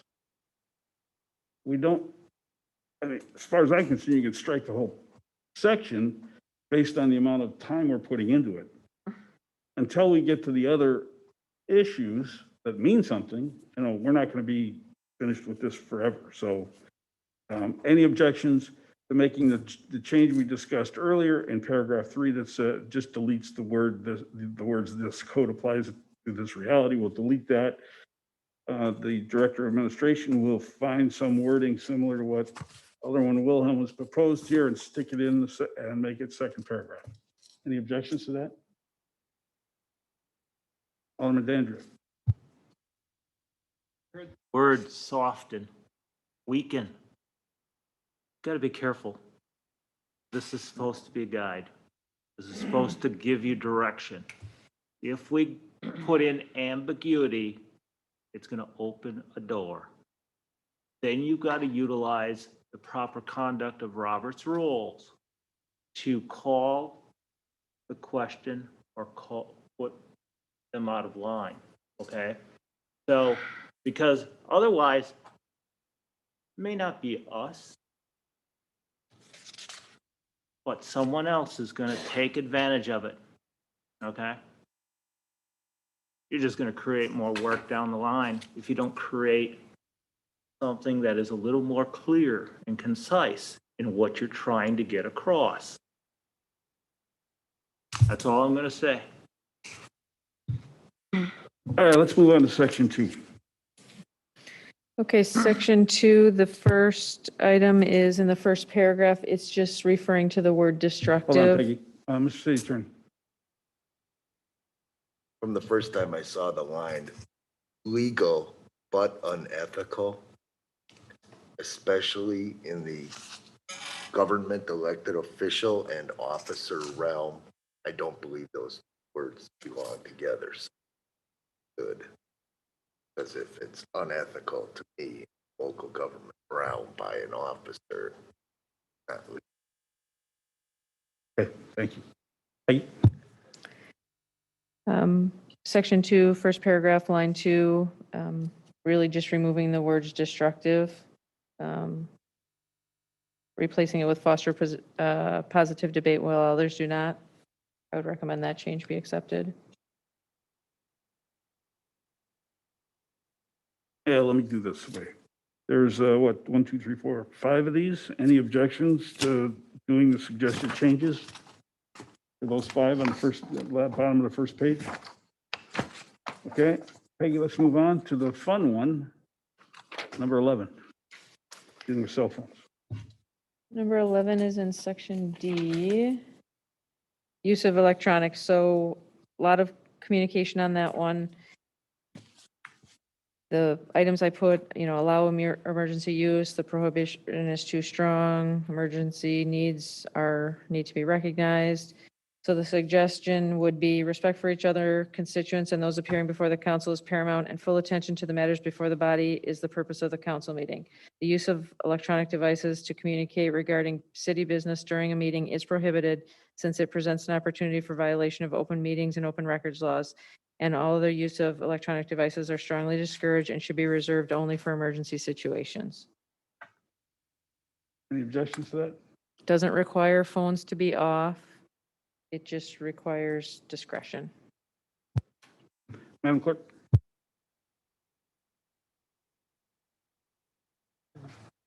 Myself. If there were a council member in the future who decided that they would like to use a tablet instead of a paper copy, this would then have to be amended. Correct. The council would have to change the rule. Yep. And these rules would be written in a way that if something came up, council could change them at any time, but certainly every year at the organizational meeting, they'd be reviewed and the then in place council would make those determinations. Alderman Mayor. We did have a council member a few years back that did bring a tablet or a laptop, I don't recall which, to each meeting. And during the meeting, she was able to refer to pertinent topics during the meeting. So my whole point is I'm fine with this. But if someone does want to bring a tablet in or a laptop, could there be a temporary approval by the mayor until the time when the rule gets to be changed? I don't think that Well, this, wait a minute. I don't think this takes that option away because this is the use of electronic devices to communicate. Communicate. is Okay. the word. Text people, things like that. Okay. So I don't think Makes sense. that, yeah, I should have answered it that way right away. I don't think that prohibits any of that. City Attorney. My thought was laptop for checking with stats or the municipal code, et cetera, that maybe there should be some clarification in there during a meeting. It's not referring to that. It's only referring to people communicating. The use of Oh. electronic devices to communicate. So we don't, I mean, I don't know, maybe, I think the council doesn't want that to happen, but All right, let's fix it.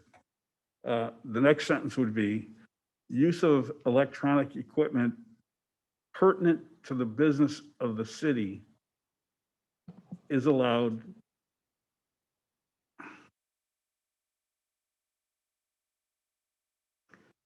I don't want to add permission, but see, the nature of this is, if somebody's up here doing this, somebody's going to say, that's an open meetings violation. I want the record. That's the issue at hand here. I mean, yes, there were aldermen who communicated with others in the audience and that kind of stuff, but that's a different whole matter. The problem is if you have it in your hand, somebody's potentially going to ask the question, but I'm all for having people use tablets for their agendas, and I don't object at all to Jesse checking things, and Glenn has a habit of writing emails during meetings to get things done when he's supposed to do it. So I don't have an objection to putting a clarifying sentence in there. So we'll put a We can do clarifying that. sentence in there. Alderman Wilhelm. Actually, I'm going to check mine right now, just to make sure my sisters didn't text me, because I have a parent in the hospital. And so I want to be able to have that ability. So it's not, I think if we're going to communicate, let's say I had to reply back to my family members, I think it would be appropriate to leave the room to do that. And so maybe that's what, in sense of emergency communication, that is required that the alderperson shall leave the room or leave the chamber, something like that.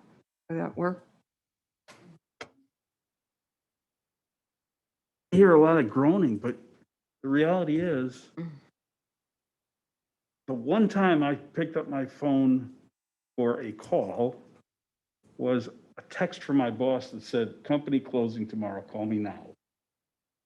I read the text. I asked the mayor to be excused. I walked out in the hall and called him.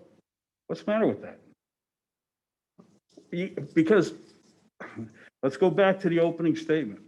It's about treating the constituents with the respect and the attention they deserve. If you're doing this on a legitimate thing, right? It's legitimate that you're looking at your phone because somebody's sick or whatever your reason is. You're still showing the constituents that you're not paying attention. I believe the best option is to say, Mr. Mayor, I have to take care of this matter. Get up and leave the room, take care of the matter and come back. The only issue there is if we're down the skeleton crew here, that might cause them.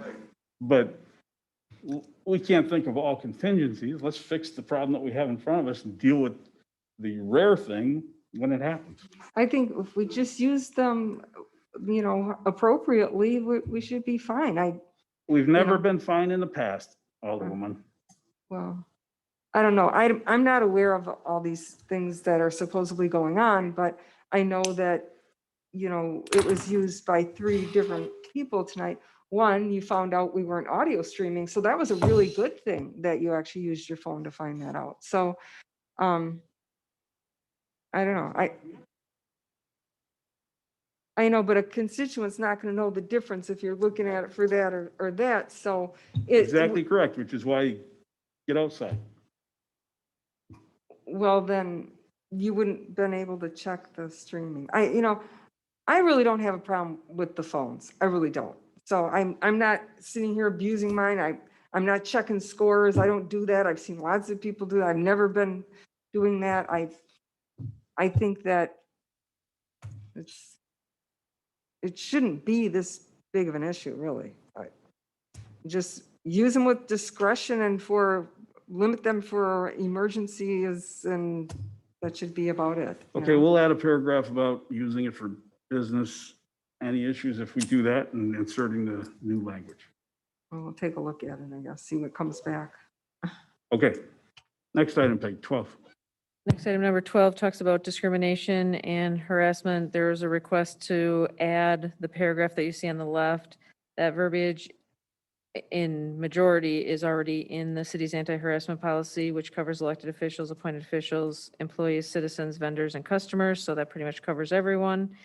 And it's also in another tab of your reference manual. However, I would suggest if you want to make an improvement to that section, you would add that the policy would state that identified behavior in harassment language is prohibited even if it's not targeting a protected class.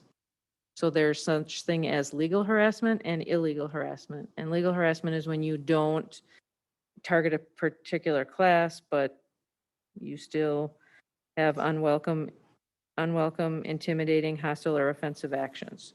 So that would be an improvement to the section, Well, it's not a section, so, to section E. okay, any issues with staff adding a differentiation paragraph? I see no objections. Okay, next one. Section 3. Section 3, there's a request to delete everything after the first paragraph. So basically, it would end at the good of the community in the very first paragraph on page 2, and we would strike paragraph 2, 3, 4, 5, 6, 7, 8, and 9.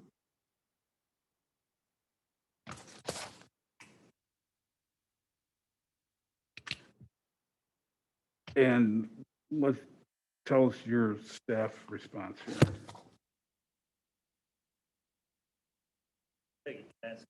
Sure. Commissioner Black. I was seeing this section to be more of the definitions. Is that where you're trying, you guys were trying to get in this area? You know, make it very clear that the role definitions are defined, because this is where the errors have been occurring. And if that has to be reiterated again, just for duplicity, that way we know it's important, okay? I mean, make it part of this if that's what you feel is critical, okay? I have no problem, but make sure that then this is part of, this is a subsection, this is a separate section, but that they know that this is embedded inside of it. I'm fine with that. So I would not agree to remove it, but you might want to change the paraphrasing to make sure that there's not confusion with terminology used in this section versus what we're using in this, okay? I don't know what the point was behind it. I will tell you, since I wrote most of this. Okay. Most of these paragraphs, I wrote some or most of them. And the purpose really was in English language to define the role of the staff and the alderman in English language rather than legalese. That's exactly what that was all about. Which includes the paragraph, council members are encouraged to get to know and support our 240 plus employees, and most of all, treat them with respect and profession. Alderman Wilhelm.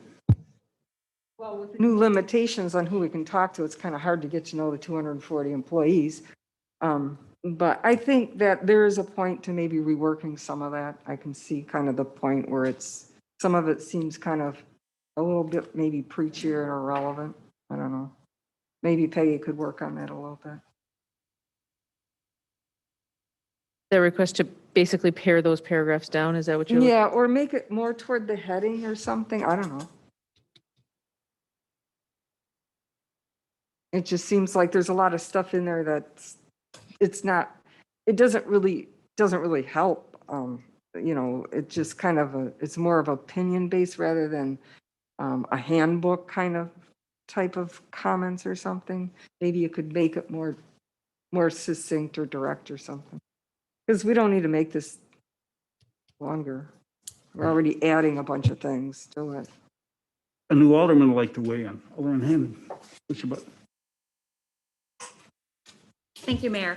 I agree it is a little bit verbose, and we double state some things looking at, say, what is that, paragraph 6? Council members are encouraged to get to know and support our employees, but most of all treat them with respect and professionalism. And then right below, we're down to A, B, and C. So I don't have a problem getting rid of the paragraphs. I think it's a little bit verbose and just go through, yes, we treat our staff as professionals. And maybe at one point, I don't see if we get to that point, but I would maybe then add to the ABC points because I do think it is important to say council members should direct any employee performance issues should be directed privately to the mayor, director of administration for attention. So instead of having that, all of those paragraphs, I would maintain that though. Alderman Nelson. And on that, Peggy, I think I responded back to you with one of the situations or a concern is, okay, let's say you have that issue with the employee and it's not getting resolved with you or the mayor. It needs to be brought back to the council for perhaps discussion as a private or a closed session, but it can't just be, okay, thank you, we heard you, and I'll go away. Yeah. If it gets to a point where we want some action. Absolutely. It's listed. I didn't lose sight of that comment. It's listed in here further on in the document. Thank you.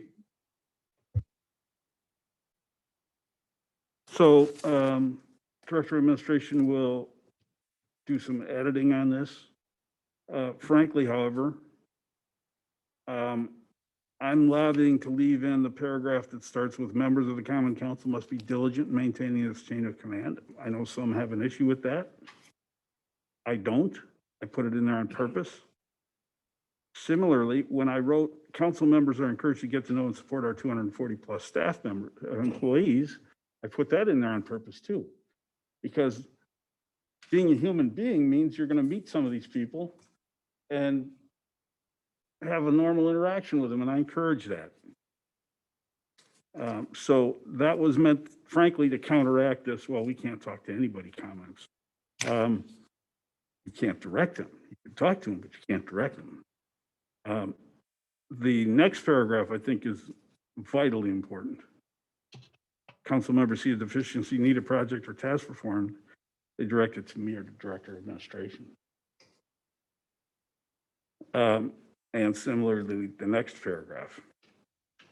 And then the above all paragraph, I think, is huge too, but it's not often recognized. So I think, you know, you can edit some of these, Peggy, but I think they need to be in here. I don't know. When you're saying that the section see a deficiency in the project task force, when you're saying should council members see a deficiency, need a project or a task performed, or have a special request, that should probably be more clarified to something that you can't do through council as a whole. And it should say, should a individual council member, because if I see a need for a project like Marquette Avenue, should be able to bring it to the council. So, Got it. yeah, okay. Okay, So Peggy, you're, we'll just. Yep. The next several, down to 17, are all addressed based on legislative authority. Unless someone has a big issue or an issue with this. Okay, yes, just a second. I want to be clear about this. This is dealing with 14 through 17, and we'll just agree that it's all legislative over and will. so the one about the comment where the mayor shall implement these items in manner as he or she sees fit, needs to clarify that that doesn't pertain to council motion directions. Well, because I understand the council possesses a legislative body for motions, but if we make a motion that says go out for bid on Marquette Avenue, then if it's as he or she sees fit, that doesn't help us move our council motions forward. So let's clarify that this is not related to council motions and directions. So I think the maybe misunderstanding here is the mayor does not have the authority to alter a council action. The mayor does the how. The council says the what to do, and the mayor decides how to do it. So I think that's already if he built in. decides, So that's not in, like, if a council action moves forward or not, that's not in the mayor's authority. Mayor doesn't have that authority to decide. For example, if the council says do something, it has to be done. Now, the mayor could say, we're going to do it through this process or that process, but it has to be accomplished. That's not a choice. but it's a choice on when it gets done, because he can just decide to tell staff, well, higher priority over that. So that means our motions can sit out there for a couple of years if that happens. So shouldn't we just have some clarification that on that issue? I mean, that's what I want to prevent is, you get someone in the seat who just decides that that's, it's something they just don't like and no action gets taken. So I think that's where that language, but that he just gets to do whatever he or she sees fit should not pertain to motions. Actually, I'm gonna be pretty forceful on this one, and it's in defense of the office, not myself. There's lots of opportunity for any member of the council to bring to the council any issue with lack of performance on any motion. But I'm not gonna let anybody take the authority away from the mayor to figure out how to get things done. Nor should the common council have this idea that they can tell somebody how to do their job. And that's all this says. It says you tell us what to do, not how to do it. Well, something as simple as going out to bid is pretty easy what to do and how to do Alderwoman, it. I don't know what your issue is, because every time a motion is made here, and I've asked you, you said on a number of occasions, motions aren't getting taken care of. I asked you a month ago to give me a list. I don't have a list. I've been a little busy with other things and I have plenty of them. Well, okay, I but- thought they were important, so Yeah. anyway. Well, they're So- as important to me as they are to the rest of the council because they also made the motion along with it, so I shouldn't be the only And one. to recall, hold the Alderwoman, phone, so. that you have an issue with interruptions. You interrupted me just now. I just want to point that out. So anyway, Actually, I still have the floor. But, so the other one was the number 14. No, that's the one we just, so the he or she sees fit, just clarify it doesn't apply to the motions things. I'm going to say no to that. If you make a motion that says go to bid, it's not your business how I go to bid. The mayor's business and staff. So I object to that, and I'm not going to let it happen. Okay, so while I have the floor, it's okay for you to interrupt me, but I can't interrupt you. I got that. I will move on to the next one. Should not limit communications by elected officials with staff.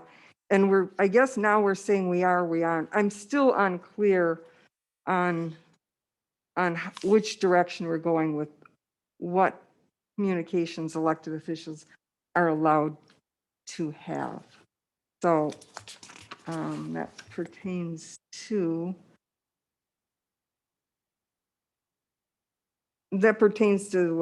I guess making phone calls or something, or I don't remember exactly what the whole thing was on that. Council members must constantly beware of the impact morale training. No, that's not it.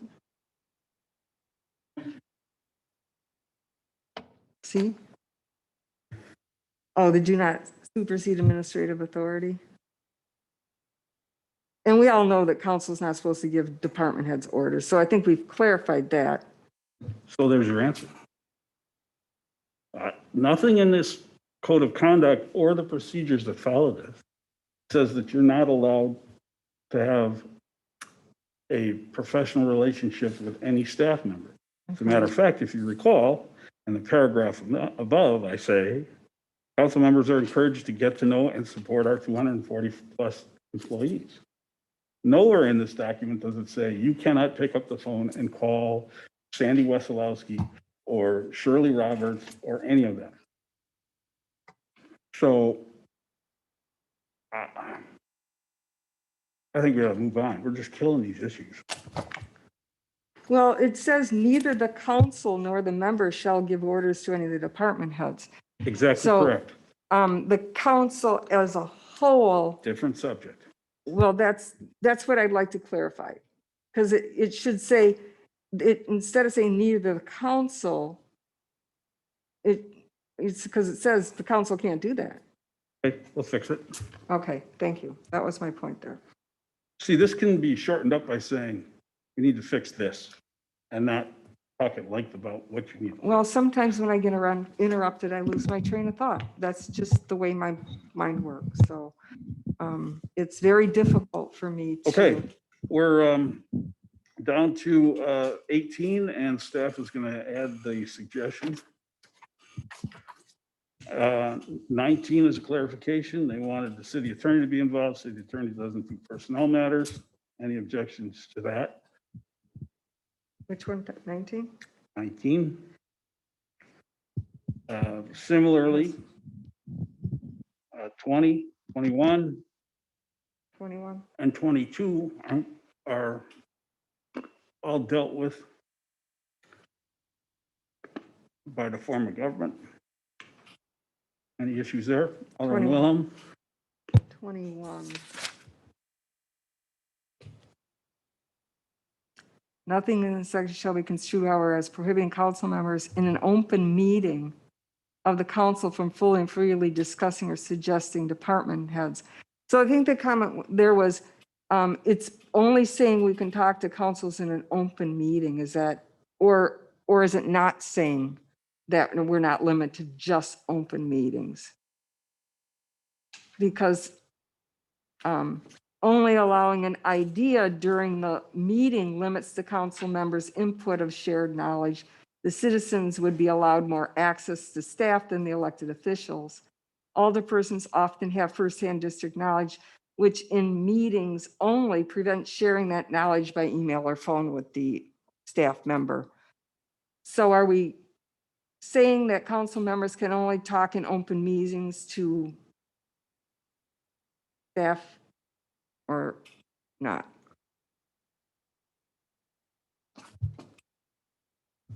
This was copied from, I don't know, Menasha or Green Bay or. As long as we just clarify that it's not limited to We'll that take or a look at something. it. All right.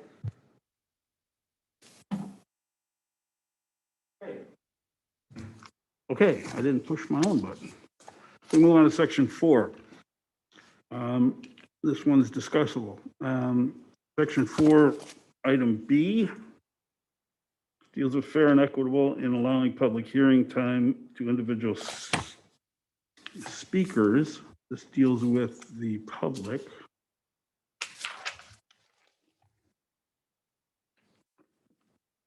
Dealing with suspension of the rules. The rules can always be suspended.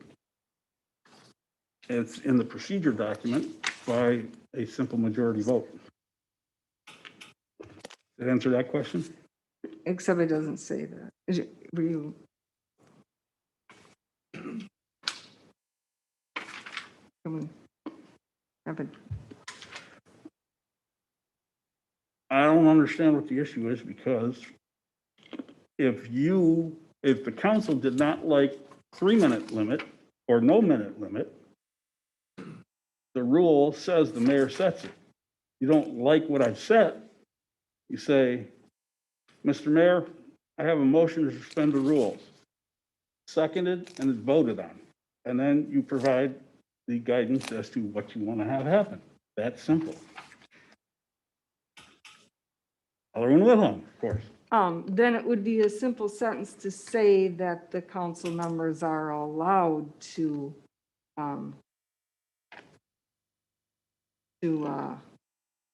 make a motion to suspend the rules.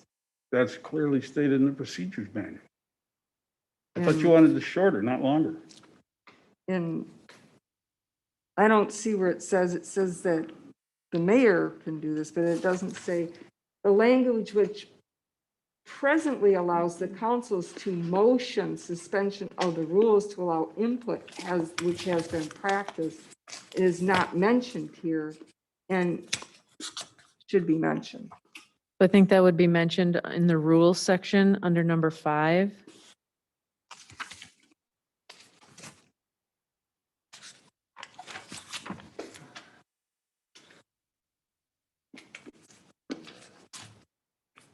Well, it's hard to tell at times because we keep going back. Is it there, and forth. Peggy? We're on 23. 22 was not, it's deals with ethical interactions. It's staff recommendation. We're not addressing it. I'm sorry, Peggy. So I would succinctly add that to section 5 of the rules, where it's talking about order, motions, voting, withdrawing motions, division of the question, debate. We Okay, could so you would simply just add it there. Added to section 5. Okay, thank you. Okay, that was 26, 27. Council members allowed to request a conflict of interest. That will change.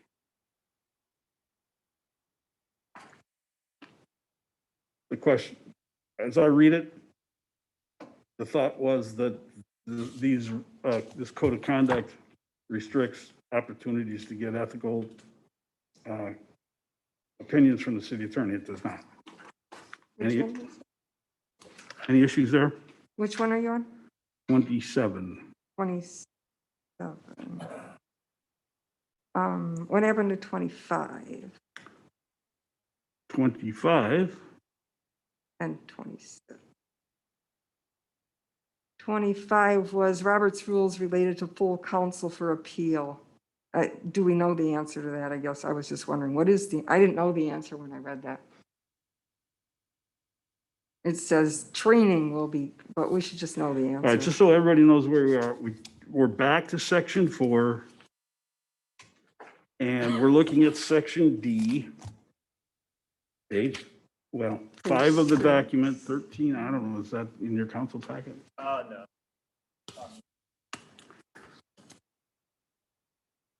But it's the paragraph for outside. Now, see, you're somewhere else. We're talking about issue number 25 under section 4. Section 4, paragraph D, clarify Robert's rules of order related to full counsel for appeal.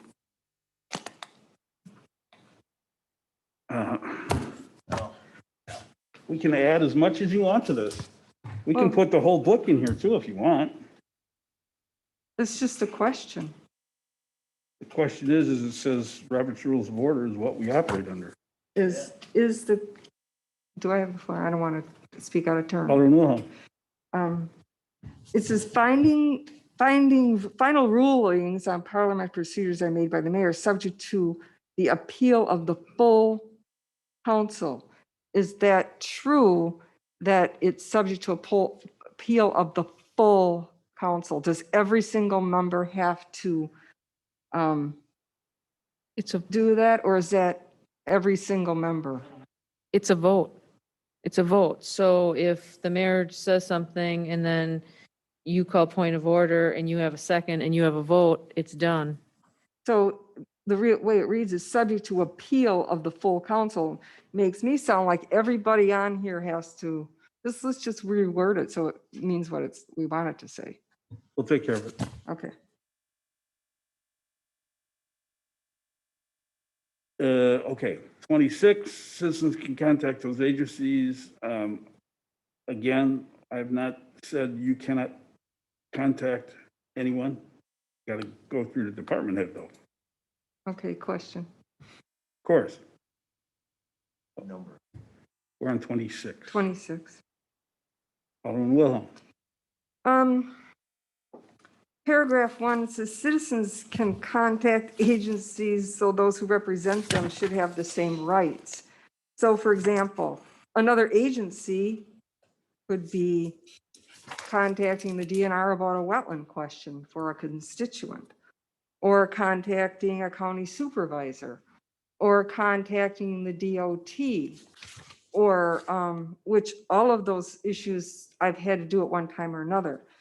So now it's saying that we can't do that. We have to curb our communications to other agencies. So if I want to answer a constituent question related to, something they're allowed to do with the wetland or something simple that I know I can get, I have to then take that to you or Or the Peggy? department head or Peggy, because the reality is that's a question for staff. If you choose to answer the question, then you're accepting the liability for the answer as opposed to the city. Which I'm perfectly willing to do. Let me give you No. Let me give you an example. Uh-uh. Let me give you an example.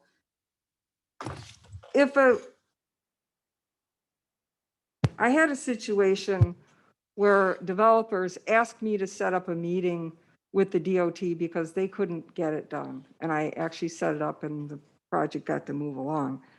And it was not a problem and it worked out just fine. But you're telling us that we're not allowed to contact any other agencies or talk to anyone?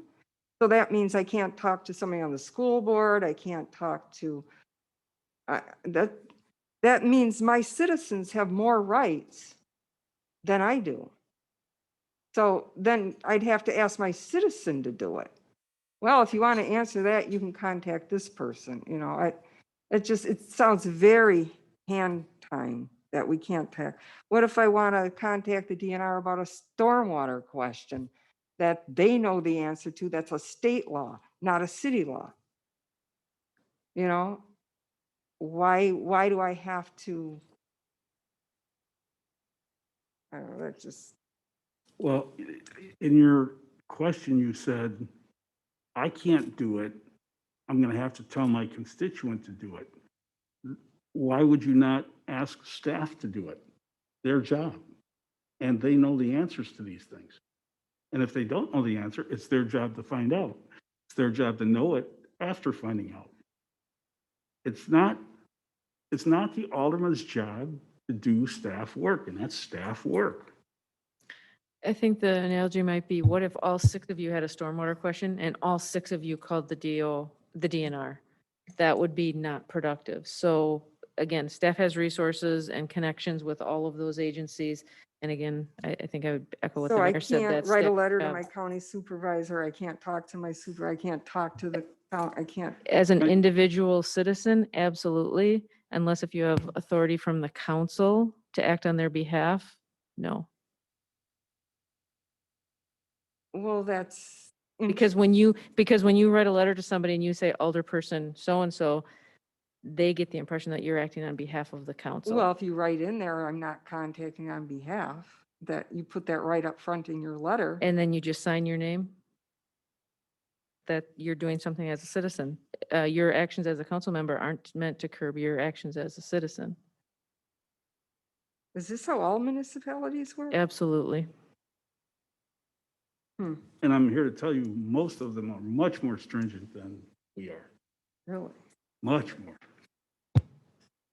Because in the past, we've always been able to do that. I've never had any restrictions on that. I'm not going to argue that point. Well, I have lots of letters on my city letterhead where I've written letters that have gone out.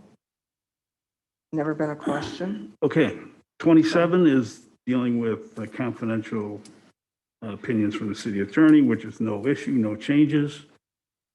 As far as I'm concerned, and staff doesn't have any recommendations on that anyway. I have a question on that one. Of course, Alderman Wilhelm.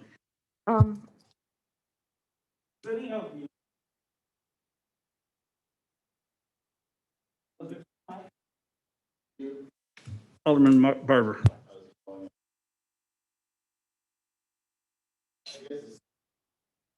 Anybody and act on their behalf. The minute I do it as an alderman, I'm acting as the city, and that shouldn't happen because I cannot act as a city. I'd much rather prefer working through staff who know the people to contact and can do it more efficiently than I am. Could we get a point of clarification on that from the city attorney, if that's always the case? The city attorney. Reviewed all these other municipality policies in that regard, so I don't know. I don't recall it ever being an issue. Or I can see where it would be a problem on some matter of substance in some way, shape, or form, but I don't know. I'd have to look at it. I urge you to turn to page 232. Upper left. I saw This is for others in the room. Alders and trustees are leaders responsible for setting policy and charting the future of the municipality.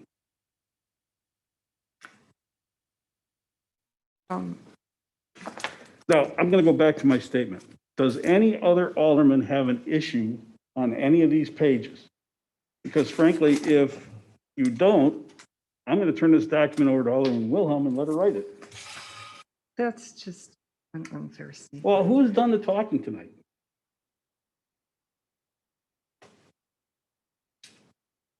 That was a legitimate question, not a rhetorical one. Okay? This is everybody's document. It's not Alderman Wilhelm's. I need opinions and comments from the other aldermen. I think the process is covered through Peggy right now is, as we're going, is good. I don't know why all the questions are there, but if people have questions, I think they can ask them. But I think this is like a one-person show at this point. Mr. Mayor? I don't have issues with most of the substance that's being raised. I'd like to call a point of. Alderman Mayor? I think we all had a chance to give input on this. I think going over it is fine. I think once we see Peggy's next copy, we may have to discuss it again, but I think we're moving along okay. If we can keep it moving along a little better here. Alderman Wilhelm? Well, maybe I have a few more questions because I'm very interested in making sure the direction of this council still has the ability to do things. I've been here a long time and I see policies changing quite heavily handed. I have a concern with that. I want to be able to, for all of us up here, not just me, all of us, to be able to give our constituents the best service we can. And if our hands are tied, that makes it difficult for us to serve our constituents. I was always told that there's no bad questions. In school, ask questions. Now, we were told to stop all debate at the last meeting and send our questions in because we would then come back and discuss them. Now I'm trying to do that discussion again, and I'm again being told that I'm monopolizing this. And I am not preventing anyone from bringing up anything. But when I see something that's a question, I think I have a right to my constituents to make sure that we get a clarified answer. And I asked the city attorney if he would clarify that aldermen cannot talk to other organizations. And I have a concern with that. Now, maybe that will be how it will be, and I can live with that. But I just think it's an unusual request based on everything that's 20 years of me sitting up here. I have never seen that limitation. That's what concerns me. On the other one where we were able to get a request of opinion from the city attorney on a conflict of interest, that has always been allowed for us. It says no staff recommendation. You want to just move on and not discuss that. I remember several council members who were accused of, oh, you work for this organization and you're in this, and the city attorney would give written opinions. I've asked the city attorney for written opinions on conflicts of interest more than one occasion. Now we're being told, who do we go to if we can't go to the city attorney to ask if he believes we have a conflict of interest? That puts us in a very difficult position on knowing if he sees there might be a conflict of interest. This protects the city. And I think we should still allow council members to request a conflict of interest opinion from the city attorney, as it's always have been. Okay. At some point, you got to put a period at the end of this. I don't know how many times in the last 20 minutes I've said that asking for confidential opinion of the city attorney, there's no change. Did I say that more than once? I think I did. More than once. And here we're occupying time worrying about it again. Let's move on. Mayor, Of course, Alderman Wilhelm. the problem with just moving on is it doesn't address the concern. I bring the concern up and you say, okay, great, let's move on. What is the action? Do any of the other councilmen encourage the other council members to say, would you like to be able to ask the city attorney for opinion? You should ask the other council members, because if you want their input, that's the way to get their input as well, is to encourage them. How do you feel about that? How do you feel about not being allowed to have the city attorney's input on a conflict? All right, help me understand. Where in this document does it say you cannot speak to the city attorney? Especially since the city attorney is the attorney for the common council and you're a member of the common council. Where does it say that? And why are we wasting time talking about it when I tell you there's no worries about that? I must have The rest of gotten this it. council better start talking here. Are you asking me the question for me to answer? Or are you Yes. just, okay. I must have gotten it from reading this paragraph, because that's where my comment was. So I'll read the paragraph and see if maybe I misunderstood it.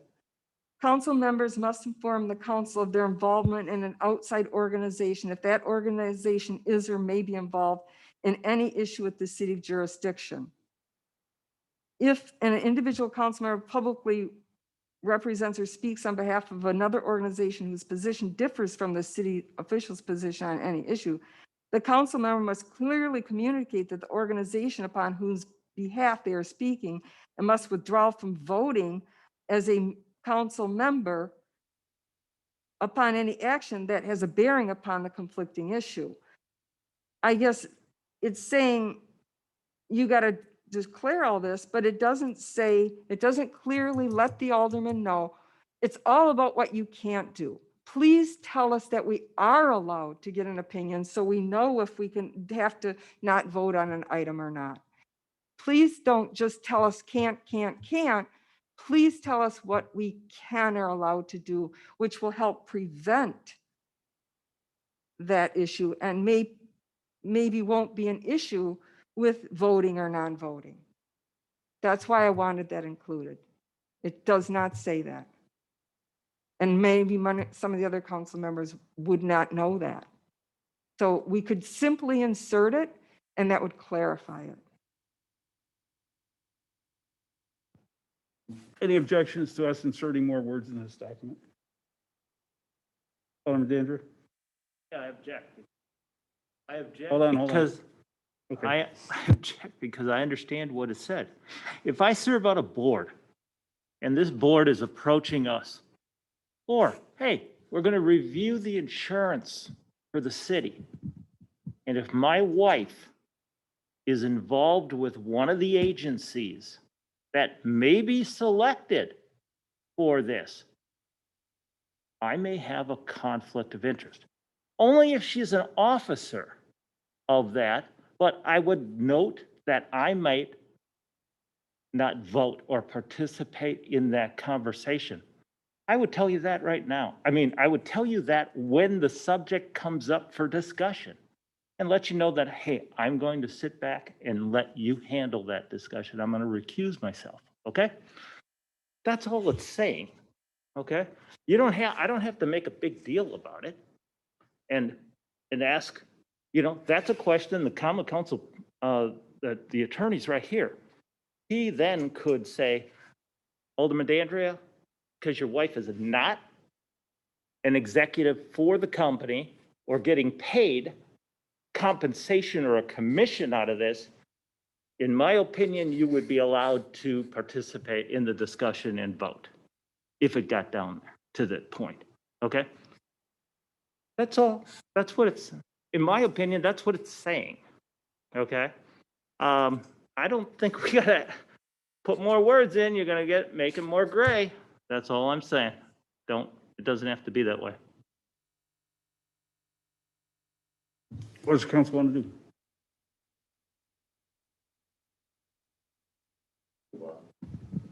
Alderman Nelson?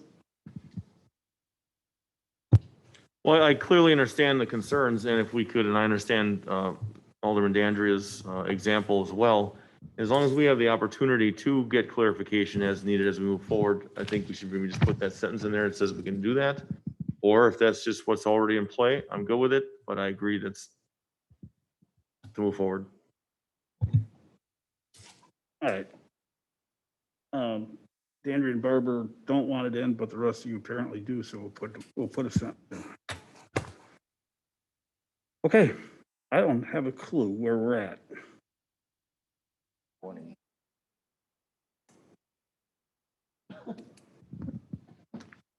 I know that was a joke, so I'll laugh at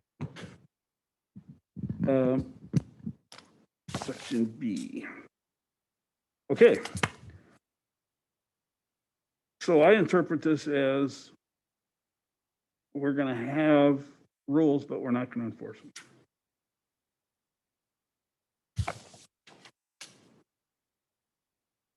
Wait a minute, I'm wrong. Hold on. Section 5B, sorry.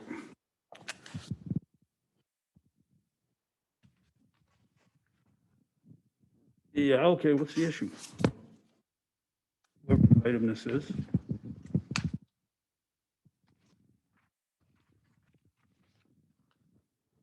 This is us.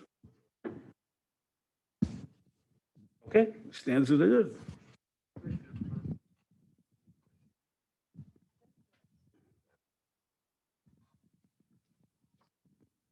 It says, delete the existing verbiage and replace it with council members serving as city representative of outside boards, entities, or agencies shall represent the city's best interests and share information and seek input upon the possible request and need for fellow council members and the mayor in a manner consistent with the open meetings law on issues before the board or entity or agency.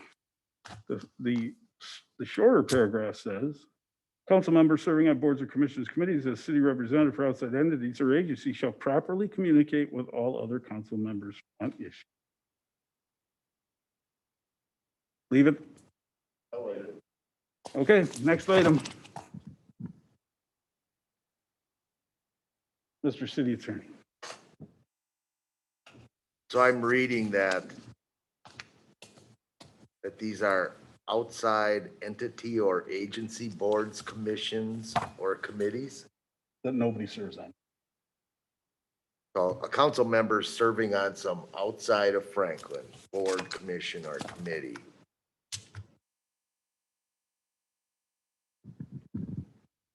Like this. Or an MS. It could read a little clearer than. Well, The okay. suggestion. If the city attorney wants to. I don't have suggest- one right now, but, and I would tweak, what does properly communicate mean? Okay, the city attorney will brush that up. Alderman Dandria. Hey, I serve on the Southeastern, the Southeastern Wisconsin Alzheimer's Association Board. Okay, hey, but I'm not as a city representative, right? It's individual, as well as I serve on the Eisenhower Board. As an individual, I don't sit on and I don't represent myself as a council member either. Okay, so hey, if I volunteer for Go Red or whoever, you guys don't care. But if a subject may come up to the board, I may identify you that I'm involved with an organization, but that's about it. And I'm sure several other people may be involved with other organizational nonprofit boards as well. And in their volunteering, in their volunteer realm, so. Would this be IMS or the ICC or MMSD that we're talking about? Those kind of? Just gonna- Representation of the city on intergovernmental commissions and other outside entities. So you would be in your role. So those would all be individual that you just mentioned. This would not be that. This would be if you were representing the representation of the city on intergovernmental commissions and other outside entities. So you'd be representing the council member on, like, for example, the school district, they have a member on, sometimes a board member on the TIF committee. Then they have to go back to the Joint Review Board. Then they have to go back to the school district and tell them all of the things that happen on that. The school district usually gives them marching orders to get something done, just like I'm sure the council would give our representative marching orders to get it done. And then the person comes back and tells the council what happened in their official capacity. So I'm going to start a war here, but this excludes the mayor because the mayor speaks on behalf of the city and the council. Correct. So everybody understands that. Actually, let's put that in. Any objections to putting that line in? No, you're attending the ICC meetings. ICC, MMSD, Yeah, League of Municipalities meetings. unless you want to appoint an alderman to do it. You can run for MMSD board. No, thank you. And then you'll have a, No, pays thank- what, 20 grand a year or something like that. Oh, yeah. No. Okay, let's see. So now we're into section 6, right? Section 6B, aldermen should be allowed some consideration, need to clarify or speak on an agenda item pertaining to their district before committee.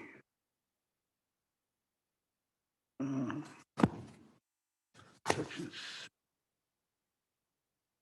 Alderman Hanneman. Particular note that was submitted, but I kind of have an issue with that in terms of protecting ourselves, because I still run into some confusion in terms of, like, say if I have a constituent that is going before the Plan Commission for something and I speak in favor, is that then bringing pre-bias to the council meeting and taking issue on a quasi-judicial issue? Could Okay, be. that's a different, I know Could where be. you're going on that. That's different than this. Okay, okay. And that's, and the city attorney and the rest of us will talk about that. but Okey doke. That's different than this. Okay. But this question says, this issue says, should be allowed some consideration. Well, a board and commission is the purview of that board and commission. And if you're not a member of it, you're not a member of it. Yes, you do hold the status as an alderman, and you will be given deference, I'm sure, by merely raising your hand, the way it's always been, and should always be. That fix the issue? This does not prevent any of that. Alderman Hand, or Wilhelm.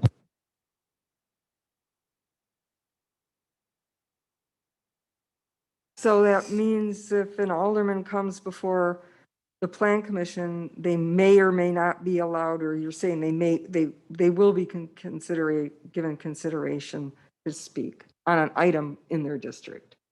Plan commission is a bit different because it's quasi judicial, and it depends on what the item is. Okay, so if it's a non-quasi judicial item, then you might consider them being allowed to Yep. speak? Mhm. Okay. Okay, not doing anything with that one? All right.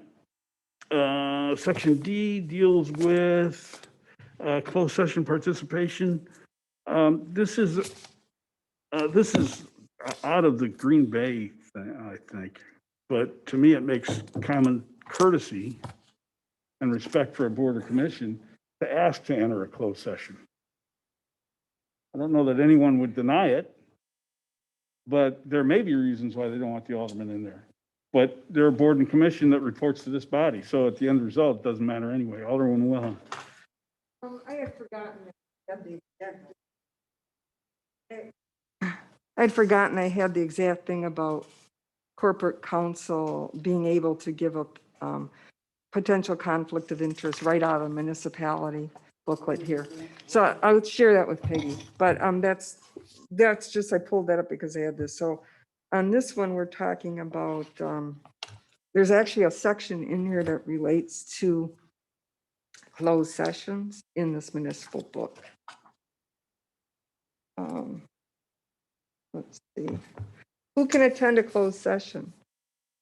And attendance at closed session is limited to the body, necessary staff, and other officers, such as the clerk and attorney and other persons whose presence is necessary for the business at hand. If the governmental body is a subunit of a larger body, then members of the parent body, the common council, or village board must be allowed in closed session unless the rules of the parent body provide otherwise. The law does not define what constitutes a subunit, but the league has opined that statutory boards and commissions such as library boards, utility commissions, and police and fire are not subunits of the common council. So the league opinion is must be allowed in the closed session. It doesn't say you have to ask for permission. And I've had this issue come up with the city attorney at several commissions in the past. The simple reason that it's difficult, and I can give you a really good example, the library board meets at the same time as the Economic Development Commission, same day, same time. If my library board gets out early and I go, oh, I have time to drop in, and they happen to be in a closed session, I don't have time to say, hey, well, I thought I was going to come. I didn't know I was going to come. So it should just be council persons under the league's advice that they're allowed unless there's some reason why they shouldn't be. I think we just follow that, and there's no reason why not to let an elected official into a meeting. I mean, they're there to do the city business, so. Okay, my suggestion, because this is a matter of courtesy, not law as far as I'm concerned, change the word must to should.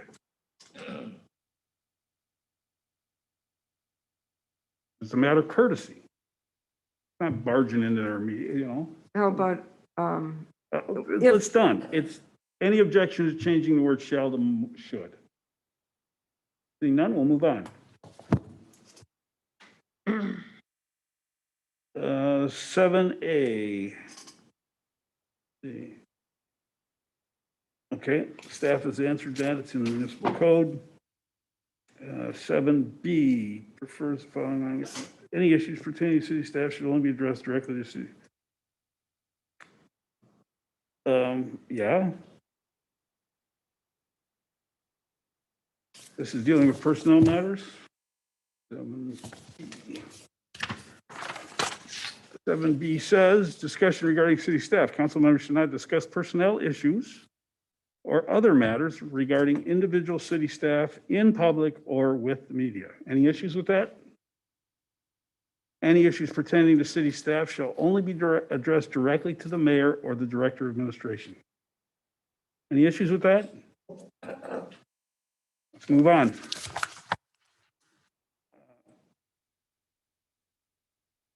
Oh, section 8 now. Would the ethics committee be reestablished? Well, the answer to that is we're waiting for information, and that's up to you guys. Doesn't belong in this book. 34, add ethics to this section. A clear process for ethics concern. This is section 8.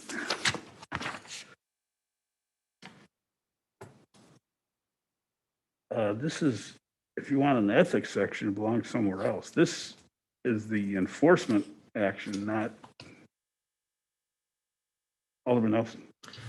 That was my comment, and looking at that, my attempt to simply kind of add this portion to it, because it does cover a wide variety of things that would be violations of rules and things that could also, partner with that, opposed to having its own separate ethics commission, ethics board, ethics genre. So if we could put it in that, it's a possibility that it would cover that. So if it's something that somebody's got a problem with, I mean, these complaints, I like how it's laid out. I really like how this is all set up with Muni code and sworn affidavits. I love that. And that would also pretty much, I believe, address that without having its own separate. Okay. So do you want additional language or not? And if you do, what is your suggestion? Because I got to warn you, you may be asking for something you really don't want to do, because this document actually does provide a lot of guidance for ethical issues. Exceptional guidance for ethical issues. But that's where I think this just simply adding or ethics complaints, enforcement of this code of conduct, including ethics complaints or whatever. Yeah, I ask you, do you want to take the role of the Corporation Council, which is a non-biased, and that's where it belongs currently? Well, it does, but I wanted a more clear path that if they wanted to keep it local opposed to going to an entity that it may or may not ever be addressed. This way you've got something here, or even if it's going to be mentioned, if a citizen wishes to do that. This whole layout here, I really like. And I like how direct it is. And I like, it's going to say, who's got the complaint, what's the complaint, this process to go through. Perhaps there could be something in there under ethics that could say, if there's a specific ethics complaint against an elected official, I understand how it says it now, but it would be nice to put it in there about Corporation Council, perhaps. I just kind of threw it out there for a little bit of discussion. But I definitely like how this is worded in here. Okay. So we're at section 8. We can add, and again, be careful what you ask for, but I'm happy to add it. Your document, not mine. I'm just a part of it. Let's see.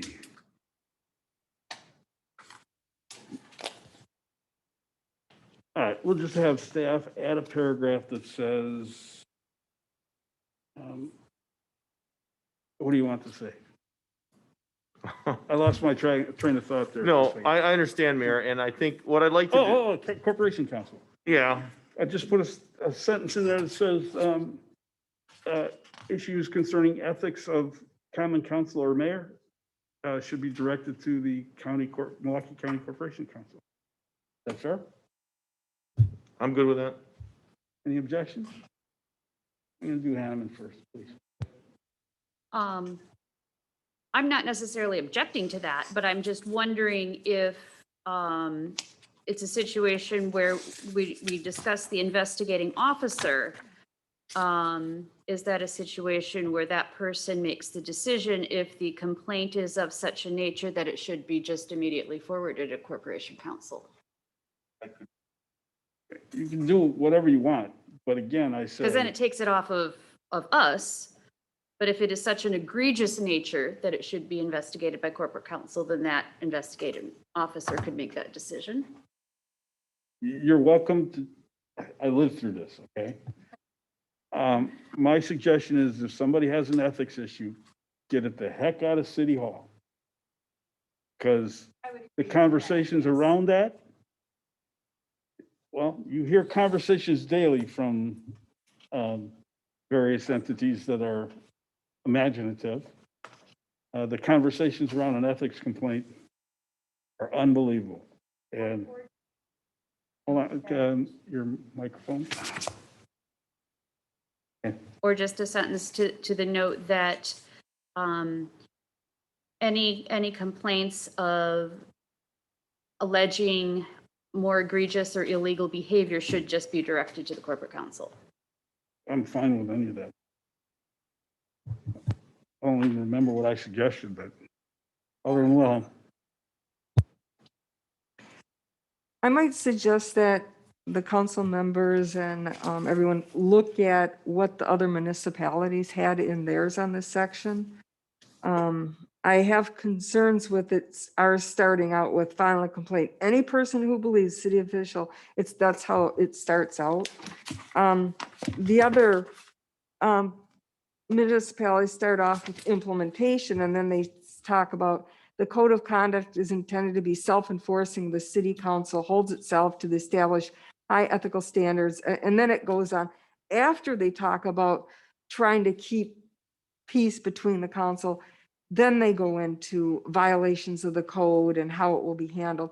There are some very good sentences and language in these other municipalities that we might want to at least consider.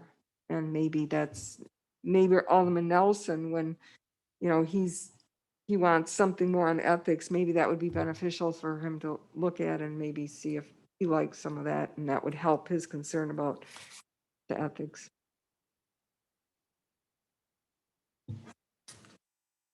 Okay. Alderman Nelson, hold on. Alderman Wilhelm, yes, I agree. Thank you. That does make sense. I was looking at when someone's looking at this whole code of conduct, that's a great place to insert that option. And that option, once you read all this other stuff that goes into filing a complaint, and then it would kind of dovetail into the ethics part, I think is really well written. And I think it makes perfect sense. And it also kind of is very direct. I can perhaps submit something to Peggy soon if you want to give me something, but I don't want to belabor this anymore. Okay, so Peggy and Alderman Nelson are going to work on it. 35 says delete the whole section. I got the sense that that's not going to happen. 36 is requesting a supermajority vote to impose sanctions. Alderwoman Nelson, Wilhelm. On, I'm not sure where, question 35 would like a different model used for the entire section. That's actually, I don't know whose comment that was, but that wasn't my comment, but my comment is missing. So my comment was on C.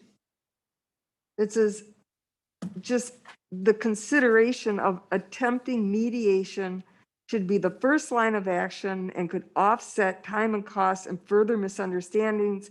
Aggressive or unkind behaviors, mediation should be with an outside entity, which is what you said, get it out of City Hall, and that can remain unbiased about the matter. So that was a comment I had to that section that did not get in your council action sheet. I'm just saying that I think that's clarifying. Alderwoman, Attempting mediation. Okay. comments on that? It doesn't matter to me. I don't. Comments? Mayor, would it? Any objections to adding mediation? That's, we'll figure it out. Supermajority. Well, the second sentence troubles me some. The mayor shall not have sole authority to impose a sanction. Nowhere in this do I have any authority in this section. So I don't know where that came from. But supermajority, I'm sure, whatever. Alderman Nelson. Nelson. Yes, that was mine. I thought when I was reading through this that it says that you would have authority to impose the sanctions. And I didn't want, whether it's you or whomever in that center chair, to have any sort of sole authority because you're not, it's not going to, I don't want to take that out of there. I wouldn't have put it in there because I don't want it. Okay, if it's not in there, that's fine. Did I miss it? Am I missing something? No, it's not in there. That's the comment is the mayor has no authority to independently impose sanctions. Wilhelm, geez, I'm looking that way. I believe that, I don't know, John, that was yours, Alderman Nelson, it was yours, so I don't know, but I do recall that there's sections in the handbook that said something about the mayor being the judge and jury, if I recall, some comment that was made. That might be where you were thinking of that. Okay. I think you're all thinking of something that doesn't exist. The code says that the common council shall act as jury. A hearing before the common council. Inasmuch as the mayor sits in the center chair, he's the judge. That's all that meant. Now, I don't know where the jury came from, the jury comment. And I really, these kind of issues, I'm sorry, I'm going to get on a soapbox here, but these kind of issues, when you think it says something and you say you think it says something, that's kind of dangerous. It's especially in these kind of regards. Please double check your sources before you make the comment, because it doesn't help anybody. But now back to supermajority. That relates to how you arrive at a sanction. And I don't recall. Council action. Consider to take recommendation of the committee may impose it. In the middle of the paragraph on page 9 of the document, section 4 says the council may impose sanction or penalty. Council may adopt, reject, modify the recommendation. So the suggestion is to add on a supermajority vote. Is that the consensus? Do I have any objections? Let's put it that way. No. No objections? Okay, we'll figure out a place to put it. And more weight should be given to letting the voters decide at the polls. That handles things 3 years later. And that's fine. Current procedures within the employee handbook should be removed, and should another policy be adopted? I don't understand what that means, because that's a separate entire document and it deals with other people, I not the can common council. address that. Alderman Wilhelm. You might have reread it. It says the current procedure within the employee handbook should be removed should another policy be adopted. Because right now there are policies about sanctioning and stuff in the handbook, which give you actually more authority than we just did now. So I'm saying if you're going to make this whole sanction of elected officials and we adopt this, then we might want to go back and send it to HR and have them look at those sections, how they might conflict with what we adopt. Ms. Stino. I'd have to read the policy. I don't know what the policy says, but we're going to be reviewing our policy handbook too. But if you want to give me the details on that, I'd be happy to take a look at it. Okay, we're done with the list. Anything else on this document? This was the code of conduct. Anything else on this? All right, tomorrow night, just refer this to staff and then we'll bring it back. I don't know, another committee of the whole, or do you want to just take action on it? Well, we have the rules to get through, so it might be best to do the next committee of the whole on the rules and then bring them together. Sure, whatever you guys want to do. Okay, so tomorrow night, refer it to staff to return it to the next committee of the whole. Right. And then we can go through the rule list next time. Yeah, getting late. There a motion to adjourn? Nelson and Hanneman, all those in favor, signify by saying aye. Aye. Any opposed? Motion carries.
if there were three people, and instead of trying to hit Dan. That's what I said, there's a bunch of really good I don't language use, from so, other See, municipalities. but what this is if there's a whole Yeah, list, see, this could be your. that's right here, you gave it to me. And in the order that they, Yeah, that's so right. that one you Yeah. can just, Yeah, I know. if But, you you did know, I it this can way, always- you just hit next. that's what I'm saying, I don't use it. But, when there's three on here and we're going like this and going like that, it's, so. I leave They you can't your make stuff. these any bigger, that's the problem. Oh, I don't